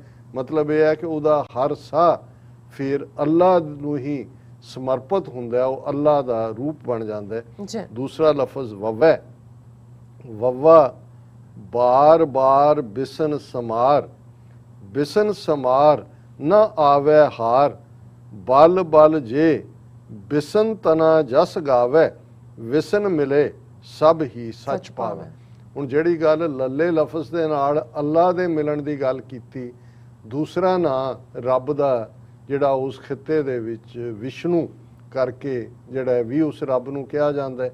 ਔਰ ਕਬੀਰ ਸਾਹਿਬ ਇਹ ਯਾਦ ਦਹਾਨੀ ਕਰਾਉਂਦੇ ਨੇ ਕਿ ਵਵਾ ਲਫ਼ਜ਼ ਇਹ ਕਹਿੰਦਾ ਹੈ ਕਿ ਭਾਈ ਉਸ ਵਿਸ਼ਨੂੰ ਨੂੰ, ਜਿਹੜਾ ਕਿ ਰੱਬ ਦਾ ਹੀ ਨਾਂ ਹੈ, ਇਹ ਰੱਬ ਦੇ ਸੈਂਕੜਿਆਂ ਨਾਂ ਤੁਸੀਂ ਜੇ ਜਾਪ ਸਾਹਿਬ ਵੀ ਦੇਖੋ ਤੇ ਉਹਦੇ 'ਚ ਹੀ ਜਿਹੜੇ ਨੇ 199 ਦੇ ਕਰੀਬ ਰੱਬ ਦੇ ਨਾਂ ਨੇ ਅੱਡ-ਅੱਡ ਦਿੱਤੇ ਹੋਏ, ਔਰ ਉਸ ਦੀਆਂ ਪ੍ਰੋਪਰਟੀਜ਼ ਦੇ ਨਾਲ ਕਿ ਗਨੀਮੁਲ ਸ਼ਿਕਸਤ ਹੈ, ਗਰੀਬੁਲ ਪਰਸਤ ਹੈ, ਬੁਲੰਦੁਲ ਮਕਾਨ ਹੈ, ਜ਼ਮੀਨੁਲ ਜ਼ਮਾਨ ਹੈ, ਤਮੀਜ਼ੁਲ तमाम ਹੈ, रुजुअल निधान है, हरीफुल अजीम है, रज़ायक यकीन है। ਇਹ ਕੁਆਲਿਟੀਜ਼ ਦੇ ਨਾਲ ਰੱਬ ਤੱਕ ਪਹੁੰਚ ਹੈ। ਇੱਥੇ ਕਬੀਰ ਸਾਹਿਬ ਕਹਿੰਦੇ ਨੇ ਕਿ ਵਵਾ ਲਫ਼ਜ਼ ਇਹ ਤਾਕੀਦ ਕਰ ਰਿਹਾ ਬਾਰ-ਬਾਰ ਕਿ ਭਾਈ ਉਸ ਰੱਬ ਦੇ ਨਾਲ ਜੁੜ, ਬਿਸਨ ਉਸ ਰੱਬ ਨੂੰ ਸੰਭਾਲ, ਬਿਸਨ ਸਮਾਰ ਨਾ ਆਵੇ ਹਾਰ, ਕਿ ਜੇ ਉਸ ਰੱਬ ਨੂੰ ਅਸੀਂ ਸੰਭਾਲ ਲਈਏ, ਰੱਬ ਦੇ ਵਿੱਚ ਆਪਣੀ ਸੁਰਤ ਨੂੰ ਜੋੜ ਲਈਏ, ਫਿਰ ਜਿਹੜੀ ਜ਼ਿੰਦਗੀ ਦਾ ਮਨੋਰਥ ਹੈ ਉਹ ਹਾਸਲ ਹੁੰਦਾ ਹੈ। ਜ਼ਿੰਦਗੀ ਦੇ ਵਿੱਚ ਸੱਚ ਨੂੰ ਨਾ ਜਾਣਨਾ ਹਾਰ ਹੈ, ਸੱਚ ਦੀ ਕੁਰਬਤ 'ਚ ਰਹਿਣਾ ਜਿੱਤ ਹੈ। ਤੇ ਜੇ ਰੱਬ ਨੂੰ ਸੰਭਾਲ ਲਈਏ ਫਿਰ ਉਹ ਹਾਰ ਸਾਨੂੰ ਨਸੀਬ ਨਹੀਂ ਹੋਏਗੀ। ਇਹ ਦੁਨਿਆਵੀ ਹਾਰ ਨਹੀਂ ਹੈ ਕਿ ਜੇ ਤੁਸੀਂ ਕਿਹੜੀ ਬਾਜ਼ੀ ਹਾਰੀ, ਇਹ ਉਸ ਦੀ ਹੈ ਕਿ ਮਨੁੱਖਾ ਜਨਮ ਤੁਸੀਂ ਫਤਹ ਕਰ ਲਿਆ, ਉਹ ਜਿੱਤ ਲਿਆ ਜੇ ਤੁਸੀਂ ਰੱਬ ਦੀ ਕੁਰਬਤ 'ਚ ਆ ਗਏ।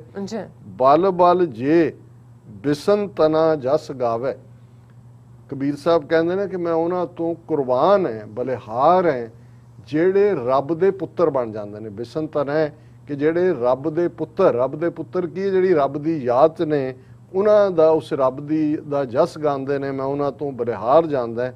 ਵਿਸਨ ਮਿਲੇ ਸਭ ਹੀ ਸੱਚ ਪਾਵੇ, ਕਿ ਜਦੋਂ ਉਸ ਰੱਬ ਦੇ ਨਾਲ ਮਿਲਾਪ ਹੋ ਜਾਂਦਾ ਹੈ ਫਿਰ ਤੁਹਾਨੂੰ ਸੱਚ ਹਾਸਲ ਹੋ ਜਾਂਦਾ ਹੈ।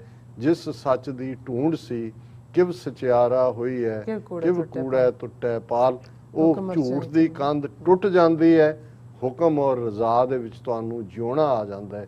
ਇਹ ਅੱਜ ਦਾ ਵਿਚਾਰ ਜੀ। ਡਾਕਟਰ ਸਾਹਿਬ ਤੁਹਾਡਾ ਬਹੁਤ ਬਹੁਤ ਸ਼ੁਕਰੀਆ, ਤੁਸੀਂ ਅਧਿਆਇ ਸ਼ੁਰੂ ਤੇ ਦਾ ਵਿਚਾਰ ਸਾਡੇ ਦਰਸ਼ਕਾਂ ਸਾਂਝਾ ਕੀਤਾ। ਸੋ ਇਸ ਤਰ੍ਹਾਂ ਆਪਣੇ ਵਿਊਅਰਸ ਕੋਲ ਨੇ ਇਜਾਜ਼ਤ। ਵਿਊਅਰਸ, ਸਾਡੇ ਪ੍ਰੋਗਰਾਮ ਦਾ ਸਮਾਂ ਇੱਥੇ ਸਮਾਪਤ ਹੁੰਦਾ। ਤੁਸੀਂ ਆਪਣੀ ਰਾਏ ਤੇ ਸੁਝਾਅ ਸਾਨੂੰ ਭੇਜਣਾ ਭੁੱਲਣਾ ਸਾਡੇ ਇਸ ਪਤੇ ਤੇ sos@tv84.tv ਤੇ ਅਸੀਂ ਆਪਣਾ ਪ੍ਰੋਗਰਾਮ ਲੈ ਕੇ ਫਿਰ ਦੁਬਾਰਾ ਤੁਹਾਡੇ ਰੂਬਰੂ ਹੋਵਾਂਗੇ।